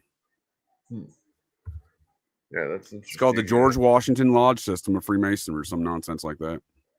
Yeah, they use the Mormons. Oh, sorry. Go ahead. This China Uncensored brought this thing up because there was the Chinese Masons, and I've noticed this pattern of secret societies where they adopt old secret societies and claim ancient heritage and all this stuff, but then they just lure. You talking about the triads? Well, no, it was a literal. They were literally using. From my understanding, the current triads are the modern incarnation of the Chinese Freemasonry, and they had their own revolution against the royal bloodlines of China in 1776. But the Asians are included in the higher ups. What he's talking about is they include the Eskimos and the Asians, and certain bloodlines are as high as the whites in the Great White Brotherhood stuff. And you're right, this sacred line to rule. And this is literally what they say with the star on it and everything. You ought to see this genealogy chart thing. And it says from this line, King's will. Do you have it? You can put out. No, I just got to comment on this real quick, ma'am. Do you, our channel, I appreciate your dedication being wrong. Do you believe every piece of Vatican propaganda? You believe that was a Vatican propaganda piece of George? In the land that George Washington, the Vatican wanted to take over America, of course they're going to tell everybody George Washington converted to Catholicism. Get the fuck out of here. You're ridiculous, our channel, but I appreciate your dedication to being wrong. Well, what were you saying, ma'am? I got distracted by the CIA propaganda. And the divine right to rule pedigree is a real pedigree for the Mormons, and they include everything. And all of this information, you might ask, why do the Mormons have my pedigree or your pedigree? Well, mine is easy because I was born in, but somebody else's pedigree that never was. Well, that is because they worked with IBM, who worked with the Nazis, who got it released to them via the CIA. And that is a declassified document that anybody can go look and see.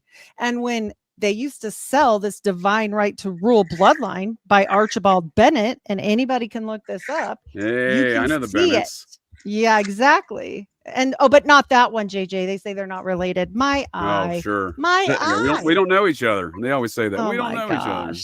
Just like the Topsfield people didn't know one another, and they're involved in the Inquisition on out. But this is all 100% part of the secret society. And you're not wrong. The Templars are, for me, I will tell you 1,000,000% proof positive. they are part of this. Like this was all one big thing back in the day, and we are never going to know the truth. That is for sure. But there is little pieces of truth scattered about in the Micmacs, in Canada, all over the place. So yeah. Yeah, I think what you're describing there is the leftover remnants of a Templar society that was shut down by the Vatican, and we see that with their languages, their symbols, their culture. But we know that it went underground and it didn't die.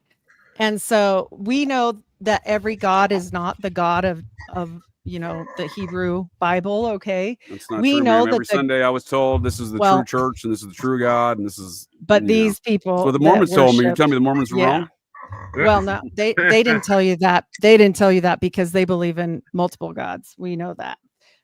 But you know what I mean, like the brainwashing that kind of goes on. They want you to recite that every Sunday, in front of folks. This is the true church. This is the only church.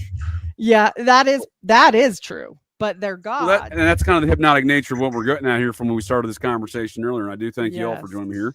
We'll be bringing this thing in for land here shortly, but I want to try to bring that, loop that around that point there to this hypnotic nature of all of these things. I mean, that is something we experience every week. And the Mormon and the mothership is they want you to say that every week. And on Fast and Testimony Sundays, you better be up in front of that microphone. I'd like to bear my testimony, and I know this church is true.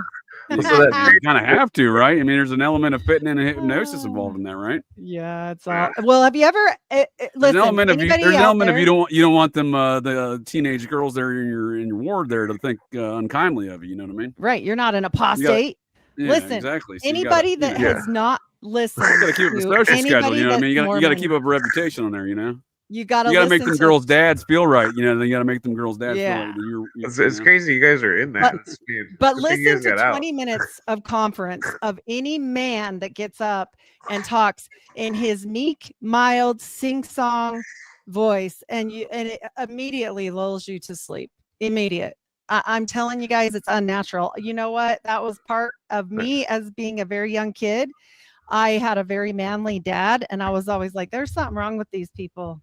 I don't know what it is, but this ain't right. Like they're a little soft, They play the songs at 72 beats per minute, same as the heart rate, to sync it up. Yeah, and then they get. It's serious. It's the beehive mentality. It's the worker bees. It's the utopian communist concepts that have been perpetrated through that religion from day one. Yeah, the Bailey. There's some Bailey quotes. She talks about this group hypnosis and how it's how the leader of the group conducts the group's mentality, and it's I forget the technical term she was using, but these occultists they have some very strange concepts going on, like for like that Rosicrucian guy Max Heindel. He was going into the inbreeding and stuff in his book Rosicrucian Cosmoconception, and that there was that continues with the Kingstons to this day, that they have sex with their sisters and uncles and keep it in the bloodline because they have the divine right to rule and they don't want to dilute their bloodline. Well, he was claiming that it gave him I can't really comment on that, ma'am. My Appalachian family tree looks like an Appalachian family pole. It lacks the requisite branches to be called a tree. So there's a reason why, but I'm just saying, I say that jest, and I say that I am utterly shocked I don't have a sub 70 IQ, web feet, and a recessed chin line. But we say these, I have evidence that I'm not joking. My entire family tree is inbred, not just the last couple generations. But you're right about this is sabotage. I'm going to make sure it's my cousin. You know what I mean? Keep the tradition going. This is the sabotage Zevi stuff with the inbreeding stuff and raping things. Anyway, I said grape. But I'm just saying there's a reason why these folks still do these things. And I don't know what it is, but I'm gonna keep the family tradition going. If I procreate again, I'm just gonna make sure I find a cousin or something. I inadvertently did that the first time with a cousin, and I didn't realize it. Oh, Jesus. Well, we're fourth cousins, fifth cousins. I think was our. Oh, you're safe. Fourth and fifth. Well, but I kept it in the family. I kept the family tradition going inadvertently there. I'm just saying there is a reason why all these families are interbreeding. Oh boy. Yeah, the Max Heindel thought it was because they were gaining telepathic powers. I think that's a big part. No, I think really, that is one of the occult reasons of it. Yeah, sabotage Zevi. Sabotage Zevi. That's the Zevi thing. You gotta. Yeah. No, please explain that. I think that is a fact. Oh, Oh, it 100% is. Then much older than Alice Bailey. She was just, cleaving off the top of his work there. He just was like, let's do all the evil things and have child brides and, keep it in the family and eat all the fats and do this weird stuff and blah, blah, blah. And then, you mean we'll tell me the bring it all Mormons would do in. something like that, ma'am? Joseph Smith would have child brides? Is that what you're saying? Well, guess what? He was practicing. Jesus. Listen, there's a reason. We'll bring it back to Crowley for a minute. There's a reason why Crowley looked up to old Joseph, and it was because Joseph had control of his cup. He had the cup of Hermes. Whoa. He had it on lockdown. That's why there's no more kids. Grail. So the Vril Society, the whole deal. Oh, like, I said I'm just Grail. saying. Oh, the Vril Society practiced these same. Grail, sorry. Right. But I'm saying the Vril Society actually practiced the same thing, the sex magic. And it's non-penetration on sex is what it is. And But is like think about this aspect of these Vril societies or these other seemingly disparate organizations, and think about it in an ancient, fracturing millennia ago. Well, we're going to see manifestations in the German. They're cutting us out now. I said a bad I think that's thing. all we're pointing out when we say these different names and groups. Yeah, they cut you out, bro. Like they're onto it. Yeah. They all dream up You're back. The biggest. Yeah, you're back. It said it fast forward for a second. All the cults, they make a new one and they use the same blueprint and they dream up some new scheme with different metaphors. Oh yeah, it's all 100%. the same illuminous bullshit. And then they get they do one up, like they're one uppers. They're like, I gotta one up you, Python and the Holy Grail. Monty Python and the go. Holy Grail. That is a documentary, I think, of sorts. Bring the go coconuts. ahead, ma'am. No, I couldn't. Go ahead. I said, bring the coconuts. Well, this seems to Monty Python. This was exactly what I'm talking about here with the esoteric nature. We can hear it. Can y'all hear me? Yes. My back. Yeah. So I think this is what I was saying there. This is exactly a good comment about the esoteric nature of films and these bloodlines perpetrating ideas. I think it is a documentary because would you believe Monty Python is brought to you by Clan Vance? Terry Gilliam, the American in Monty Python, his mother is a member of Vance, and that is my Vance, by the way. That is one of ours. Oh my gosh. Terry Gilliam in the X-Files, the writer. Yeah, I know. I am lagging hard. I keep coming in way behind y'all. That's why I was at. I keep cutting out. That's why I keep asking my back. It's not a bit. I just keep cutting out. I was like, damn, you think it's a bit? No, I'm literally cutting out. We have damaged people enough for the day. But no, I think I think these ideas again. I mean, there's only so many places that anyone's writing any film or story can get an idea from. It's stuff they've experienced, stuff they've perceived, and when we're looking at things like these more ancient ideas, like the ideas of the Holy Grail, it's interesting that we see those ideas are being perpetrated by somebody like a member of Clan Vance, who is of Knights Templar lineage. Yeah. Yeah. We see nothing different here with Ian Fleming, right? Ian Fleming, not only is he's writing about stuff he experienced. Can you hear me? You're going. It's lagging. You're back. Wait, lagging. Yeah, Fleming's coat of arms is definitely Templar. What's going on? There's no storm. They don't like what we're talking about. What we're saying is right? It's a bag of Skittles and they change the flavor every time they create a new one. That's basically what they're doing. But ultimately the bag is all one. It's all one. Why am I this is they're not letting you talk, bro. This is getting ridiculous here as far as cutting out because I have no idea what's going on here because my interweb speeds are running. My gremlins seem to be operating. You know fine, what's going on. It just keeps going black screen on me every few seconds. You know what's going on. So I've got a picture to share about. Yeah. Put it up. Go on. Is it pornographic? If it's pornographic, Clint, I'm not sharing. Oh, don't do that. No, it pertains to the Templar Lily thing. So there we go. Cagliostro. You guys want to read it, or do you want me to read it? Yeah, Martinism. This is right up my alley. Read it out loud if you want. You want me to do it? Cagliostro was the agent of the Templars, therefore wrote to the Freemasons of London that the time had come to begin the work of rebuilding the Temple of the Eternal. He had introduced into Masonry a new bite called called the Egyptian, and endeavored, my computer's far away, and endeavored to resuscitate the mysterious worship of Isis. The 3 letters LPD on the sill were for him and the initials of the words Lilia. Oh man. I can say this part if you want. Lilia pedibus destru. Thank you for that. The lilies. Yeah, I was saying good one on that one. I couldn't tell you. So they were trying to destroy France because the Templars were in France. The king was protecting them. I think the founding fathers were connected with Templars. That the Illuminati was to destroy and basically create clone copies of all these different orders. So the lily though is the fleur de lis, and then the 3 and for people that Egypt don't know, Cagliostro is one of the people that formed the Martinists. So just so we're gonna have to do a show on these Martinism stuff because I've been, like I said, I've been tracking the French Saint Martin. Freemasonry. Yep, Saint Martin and Cagliostro made Martinism. Yeah. So that's what we gotta do a movie about. There's an epicenter of Martinism. Scottish Rite Freemasonry was introduced into France in 1721 by Andrew Ramsay, a Scotsman. He was a member of the Priory of Sion, allegedly, who used the fleur de lis as its logo. And he introduces Freemasonry into France, which becomes the Grand Orient Lodge of Freemasonry, which the biggest difference there is. Mm-hmm. Right. Well, the biggest difference there is just the fundamental difference is in the York Rite and Scottish Rite, they have the Bibles, and this one they just have an empty book in the middle. But also in Martinism, the huge thing in Martinism is they are a practicing magical order. They practice Solomonic magic. I will stand by it till the day I figure out something else. Ma'am. But that's what I'm getting Joseph to. Smith, was a Martinist. Well, this is why we see that. This is what I'm getting to. This is the origin of Joseph Smith's Martinism business. So this is Scottish Rite Freemasonry.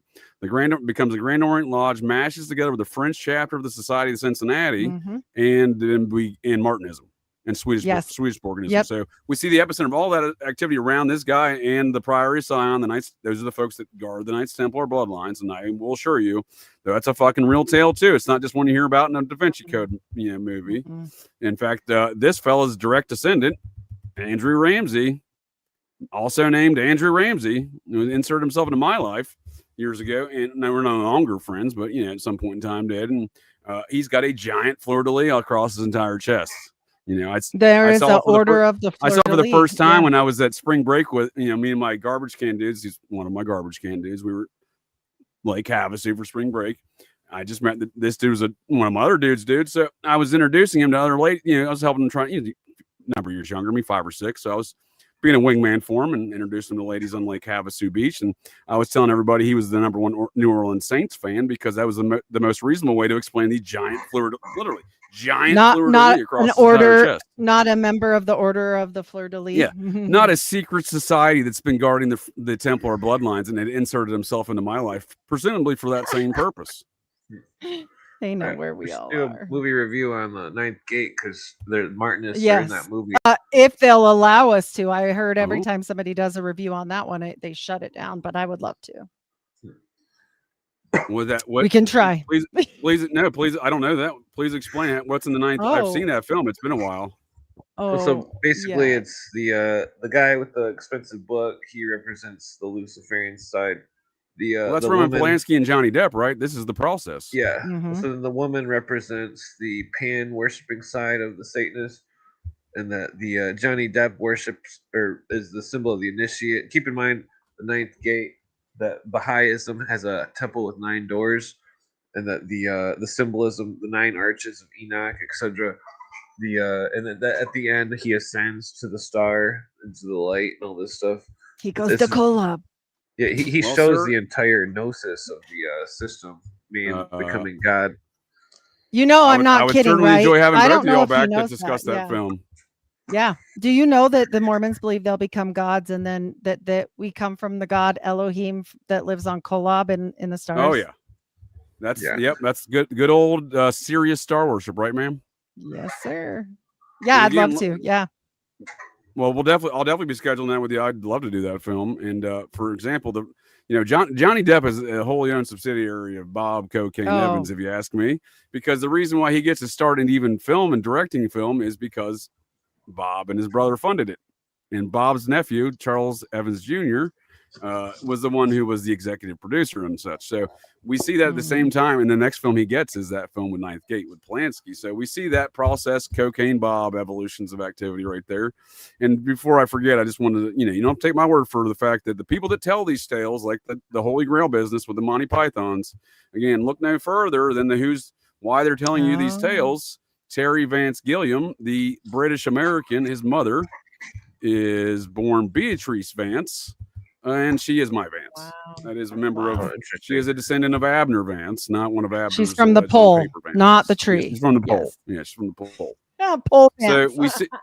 Yeah, we're pole Vances. So we see that is again, that goes back to the Normans. When William the Conqueror came over in the Norman invasion of the United Kingdom from Normandy, well, he brought together his two first cousins and lieutenants, the Vance boys. They were the progenitors of Clan Vance, one in England and the one in the lowlands of Scotland, what would become Scotland. Yeah.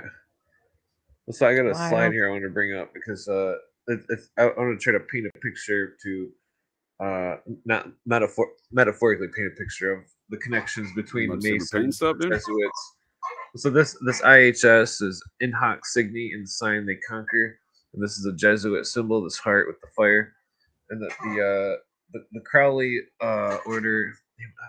There's a Crowley OTO symbol that is connected to the same goddess worship of the dove and stuff. But because keep in mind the paintings of Ignatius Loyola with the dove and fucking symbol of Columba, where Christopher Columbus got his name, Christed Columba.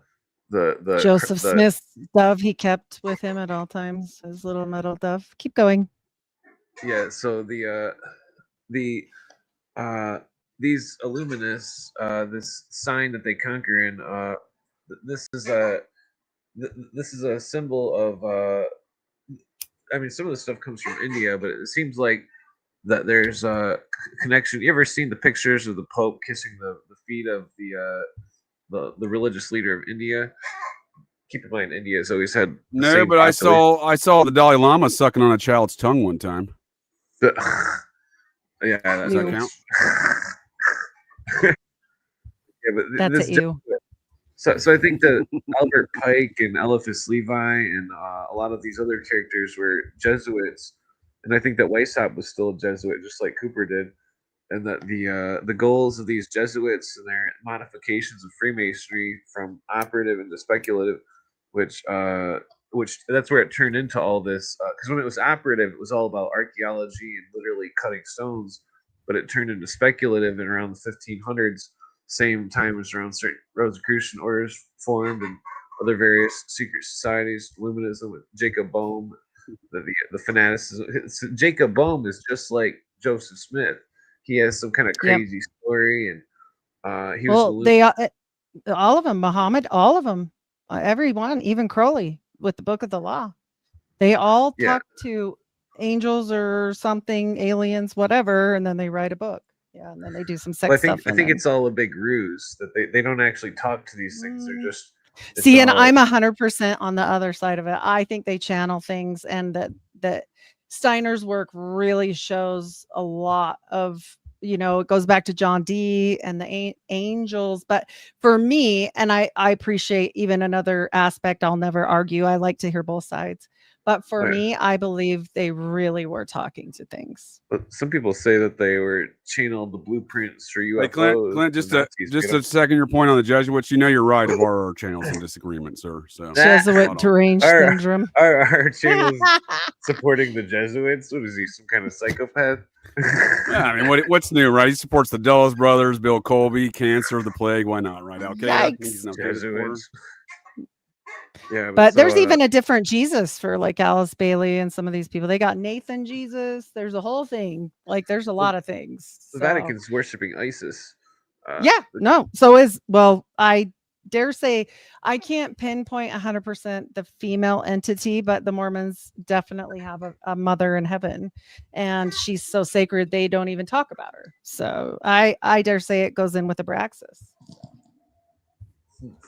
From my studies. But what you're saying though, Clint, as far as the worship of Isis, again, how is that any different than this fish goddess worship and the wearing a fucking fish hat, dude? That's why the Pope wears that fish hat.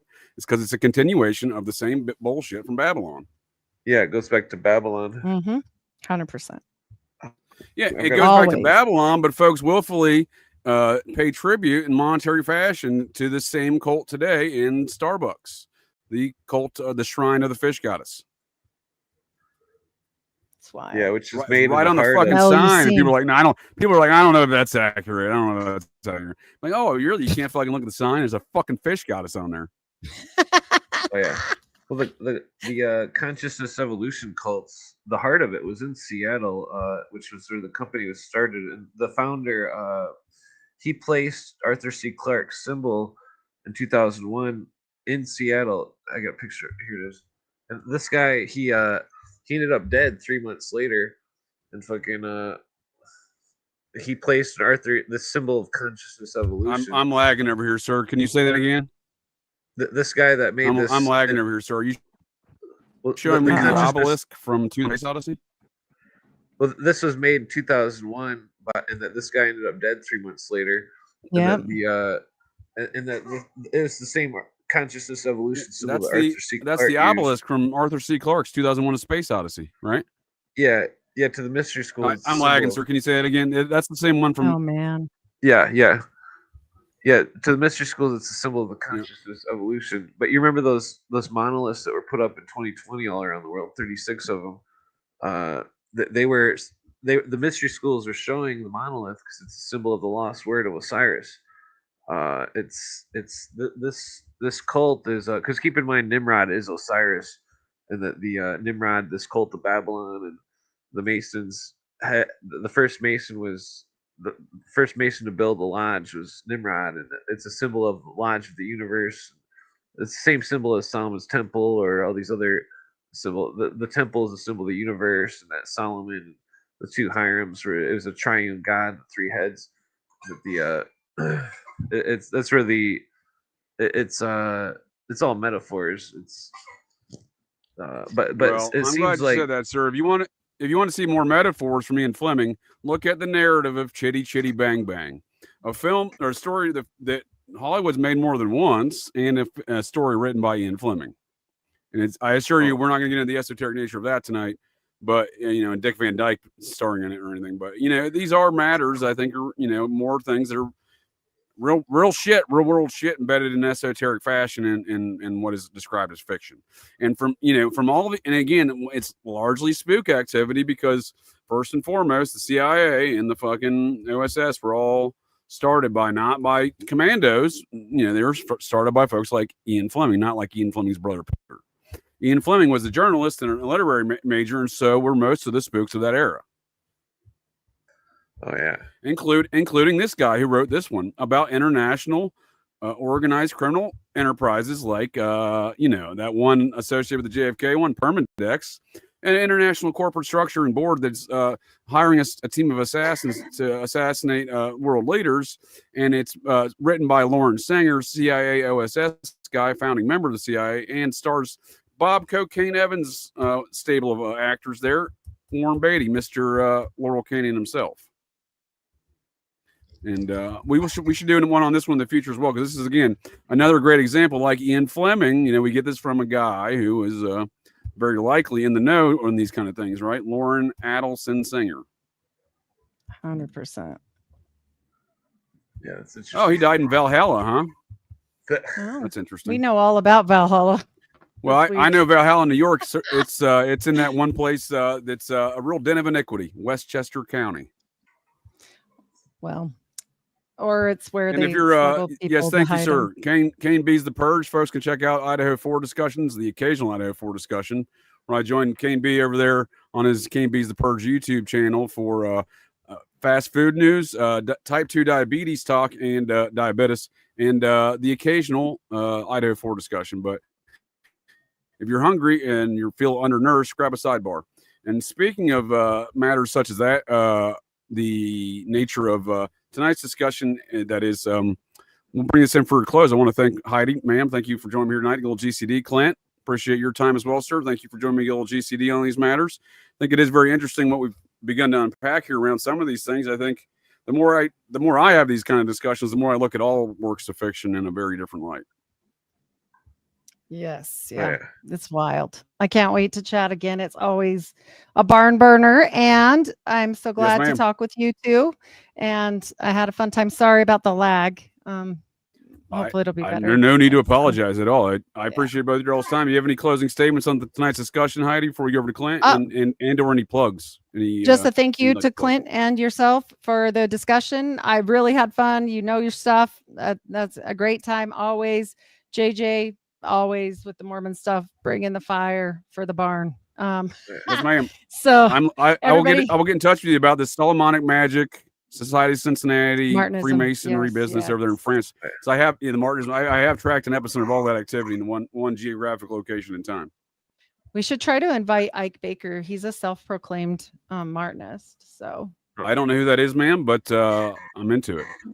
Okay, I'll see. I found this slide that I meant to show earlier.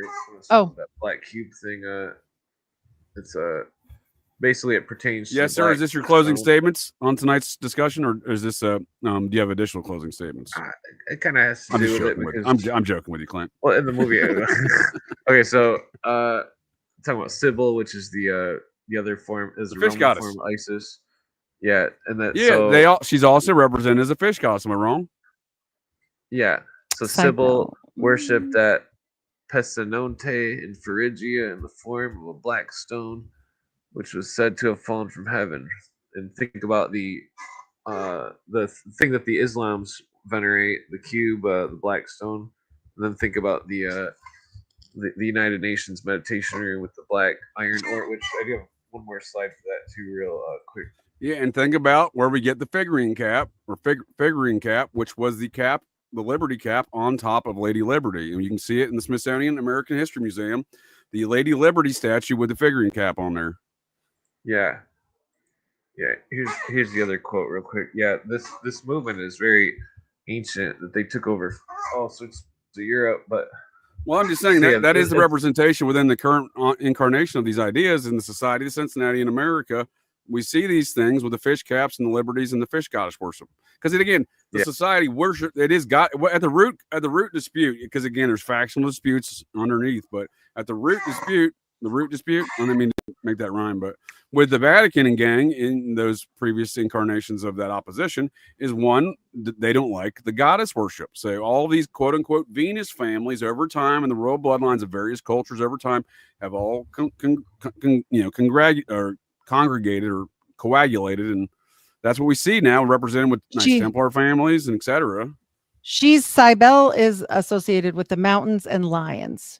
But they do go together, but she's not the fishy one. She's not the fishy one. No. I think that was her sister Nephthys or Net. I think so. Yeah, which basically those are two symbols in alchemy: matter and water. Yep. Yeah. But this is a goddess worship contemporary to Cincinnatus, is what I was getting at as well. Cincinnatus, who I think is part of that bloodline, according to the folks who, again, this is something that they got passed down their families. The Society of Cincinnati venerates these mounds that have the giants because those are their bloodlines, just like the Templars built on top of the mounds in the United Kingdom that had giants, and so on and so forth with the Vikings and their mound burials and giants, etc. Again, but going back through time with the bloodlines, again, my DNA tests indicate that my paternal haplogroup goes back to the Beaker people, which were the mound building culture around Stonehenge. So even science has tracked down my bloodlines through the mound. I've long before I was a Mormon, Heidi, I was a mound person, apparently. So interesting. I was born into being a mound person, let alone being a Mormon mound person. But nonetheless, what I'm saying here is that we see that over time that these people seem to stick around having the same kind of disputes, and it seems to be goddess worship is at the root of one of those beefs. Yeah. So this is Fulcanelli's book, Mysteries of the Cathedral, but it's talking about the Black Virgins of Europe and some of the oldest statues. But it's the same Isis symbolism as the Catholic Church and so on, all the mystery schools. So the virgin earth. And what he's talking about, notice he says the term, the subject of the great work, the alchemy illuminous plan, but then it says the mineral state, the ore bearing strata, deeply buried in the rocky mass, a black substance. So when the meditation room, the stone in there is black iron ore, and that the goddess worship is symbolized also by this black cube, the stone. It's very interesting. That is very interesting. And she's also a whore. She's a whore goddess. That's a similarity to the fish goddess. And she's a whore. That's why you see on the shrine of the fish goddess, you see her got her legs spread because it's a whore goddess, and that is the similarity I think that I'm thinking of with Sybil. Because I saw someone mention Chris Knowles does a lot of the goddess stuff. That's a great comment. I think that is where I learned about it. I did not know that Tracy Twyman talked about Sybil stuff, but that makes sense. Now that I think about it, no, I guess I didn't know that because Chris Knowles and I have discussed that as well. I think in the past, or I've seen him discuss them. I apologize. Do the kind of rocking at the temple with the Saturn cube hats on? It's they're doing some things there. In Babylon, and what y'all are pointing out is why I call all of these groups ancient alien cargo cults. They're taking principles and ideas of some sort of ideas of seeding concepts of a group. There was one group a millennia ago, and they fractured, and this is the fracturings we see. Yes. Yeah. They all think they came from God. They all created a mythology around as such, and they all do practices and activities, and really their actions in life are dictated by this, like the mothership in Salt Lake City. They're trying to achieve principles and goals that are unachievable because they're a fucking ancient alien cargo cult. They're no different than the folks in the South Pacific running around an island building wooden aircraft, doing dances, thinking G.I. Joe is going to drop them more supplies in the future. It's never going to happen. No matter how many dances, no matter how many wooden aircraft. Yeah, it's all just Western society and our governments in the Vatican make decisions based upon these same principles. The concepts and principles they're seeking to achieve are unachievable. They're building wooden aircraft and subjecting all of us to it. This is what I mean by we all live in an ancient alien cargo cult system. And Heidi, you mentioned earlier, again, the Mormons, the process, that is Scientology, and the Vatican are all coalescing in Rome right now. There is something to be said about these things coming together like Voltron, these ancient alien cargo cults. They may have fractured a millennia ago, but they seem to be coming back together for something. As was the plan, one religion. Yes. Yeah, the religion of the consciousness evolution, mass, different ideologies, different alchemical memes. Yes. It's all done in such a way. Once I read that, I mean, I haven't finished all the way with that Fulcanelli book on surrealism. It all clicked with these secret societies. They're surrealist stories that are all metaphors. It all leads to consciousness evolution stuff. It's like Cooper says, where he talks about Art Bell being a Mason and an Illuminist and stuff, and I never quite figured out what his full evidence was.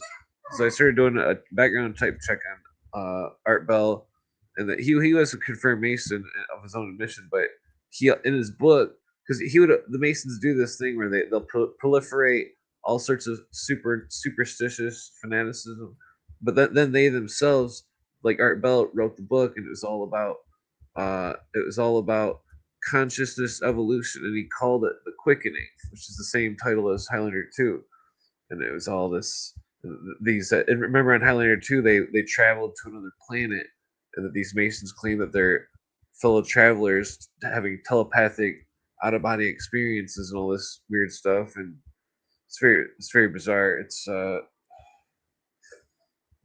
don't know what to think of it. I'm listening. It's all very interesting. Yeah, I mean, we should also do a Highlander 2 review. Sounds like we got no, we're definitely doing that, sir. Time. As fellow Scotsmen, we got to do that one, right? You know what I mean? We got to do that one. And I am. Yeah. I was just commenting on my usual inflammation of making any statements about Twyman. Yes, I am not a fan. First of all, it violates some of my simple rules in life. Never trust a Nazi, and if you see a Nazi Satanist, run the other fucking way. And secondly, I am a fan, and I'm not offended, or I'm not trying to be a dick to anybody here. I hope everyone has their own opinion. I hope people discern facts and things through their own means and measures. However, I am a fan of objective facts, and folks, in my communications with her, I'm only referring to my direct communications with the woman. I'm not, and her work and what she published. she was not a fan of objective facts. Not a fan of objective facts. And that probably goes back to that whole Nazi Satanist thing, if you ask me. The two go hand in hand. They work together. Yeah, that's why I got kicked off of a podcast for simply asking a lady a question. She was talking about Christ consciousness crap. Oh, I know. I just asked her where she heard it. No, I'm happy to have discourse on the topic. No, I'm more, and in fact, I'm not offended by Mindhack. I'm just, they were the one who brought it up. I'm just saying, I've even invited Mindhack to have discussions on it. And I'm happy to have a discussion with anybody who's pro any subject that seems to not have any valid nature to it, right? And seems to have a subjective propaganda cause, if you will, behind it. For example, if I could just make my point about Tracy Twyman, the Baphomet stuff, the Illuminati, the international organized crime stuff we've been talking about. If you're going to write books about the Baphomets, you're not going to mention a Nazi Satanist like Lucien Greaves and the Satanic Temple, who's been instituting these things in the states' capitals. And, back when Tracy Twyman was writing these books, he just happens to be part of a movement of neo-process, neo-Nazi Satanists, like her quote-unquote former mentor, Board Rice, his friend, and they're not going to write books about, not going to mention his Baphomet when it's directly related to these matters of this international organized crime unit, as represented by Aleister Crowley, the Illuminati through the OTO, and Le Chiffe and the James Bond story here tonight. And on top of that, you're going to have a break from the Nazi Satanists, like the Boyd Rice, the prominent Charles Manson friend Nazi Satanist. You better change your opinion on matters relative to Nazi Satanism. Oh, if you don't change your opinion on those matters, well, then it's just a bunch of subjective bullshit. Propaganda. Yeah. Well, thanks again for having me on, you guys. This was fun. Much love to everybody out in the chat, too. Yeah. Thank you. Oh, yeah. Yeah. Discuss some we will have to convene on some other these matters in the future regarding the occult and the rest of nature of these films. I like the idea of Highlander for sure, absolutely, and certainly we got to get to the more of the bottom of the Society of Cincinnati Martinists, Solomonic magic business, because as you and I have discussed and pointed out in numerous shows before, Heidi, obviously has a very large impact on Joseph Smith and other characters here in this country, and we seem to have the confluence of activity within. All roads lead back to the society, of course. Oh, yeah. So, and on that note, if you all don't have any further alibis, comments, questions, or any baking recipes, we'll go ahead and call it in here. And I thank you all, folks, at the interwebs, for joining us here tonight to get a little GCD. Yeah. Heidi, take it easy. Clint, any last statements? Take it easy. Twitter, follow me on YouTube and Twitter. That's all. Yeah. Yep. But let them know. Are you at Third World Assassin everywhere, Clinton? Yeah, keep in mind that's just a rap name. I'm not some kind of, that's your street name. That's a street name right there. That's his cred. Yeah. That's his cred. So, I have one last closing statement for folks. There's thousands of Americans out there. By the way, I've been shot with a laser beam twice. Watch out, folks. They got Ted twice. So stay vigilant, watch your 6, and come 9:30 p.m. Eastern Standard Times tonight, Eastern Standard Times, on Thursdays, Operation GCD Thursdays, the adventures of Laser Tag Ted and his buddy Muppet Mikey Aquino. And on that note, thanks again for joining us to get a little GCD, folks. Well, that's it. That's the show here, folks. So the next time you're out on the town, visiting your local watering holes, or perhaps just meandering around, and you hear the unmistakable sounds of metal clanking, and you spot signs of a disturbance, but check your 6. Look in that garbage can, because you never can tell. The GCDs may be loose in your town.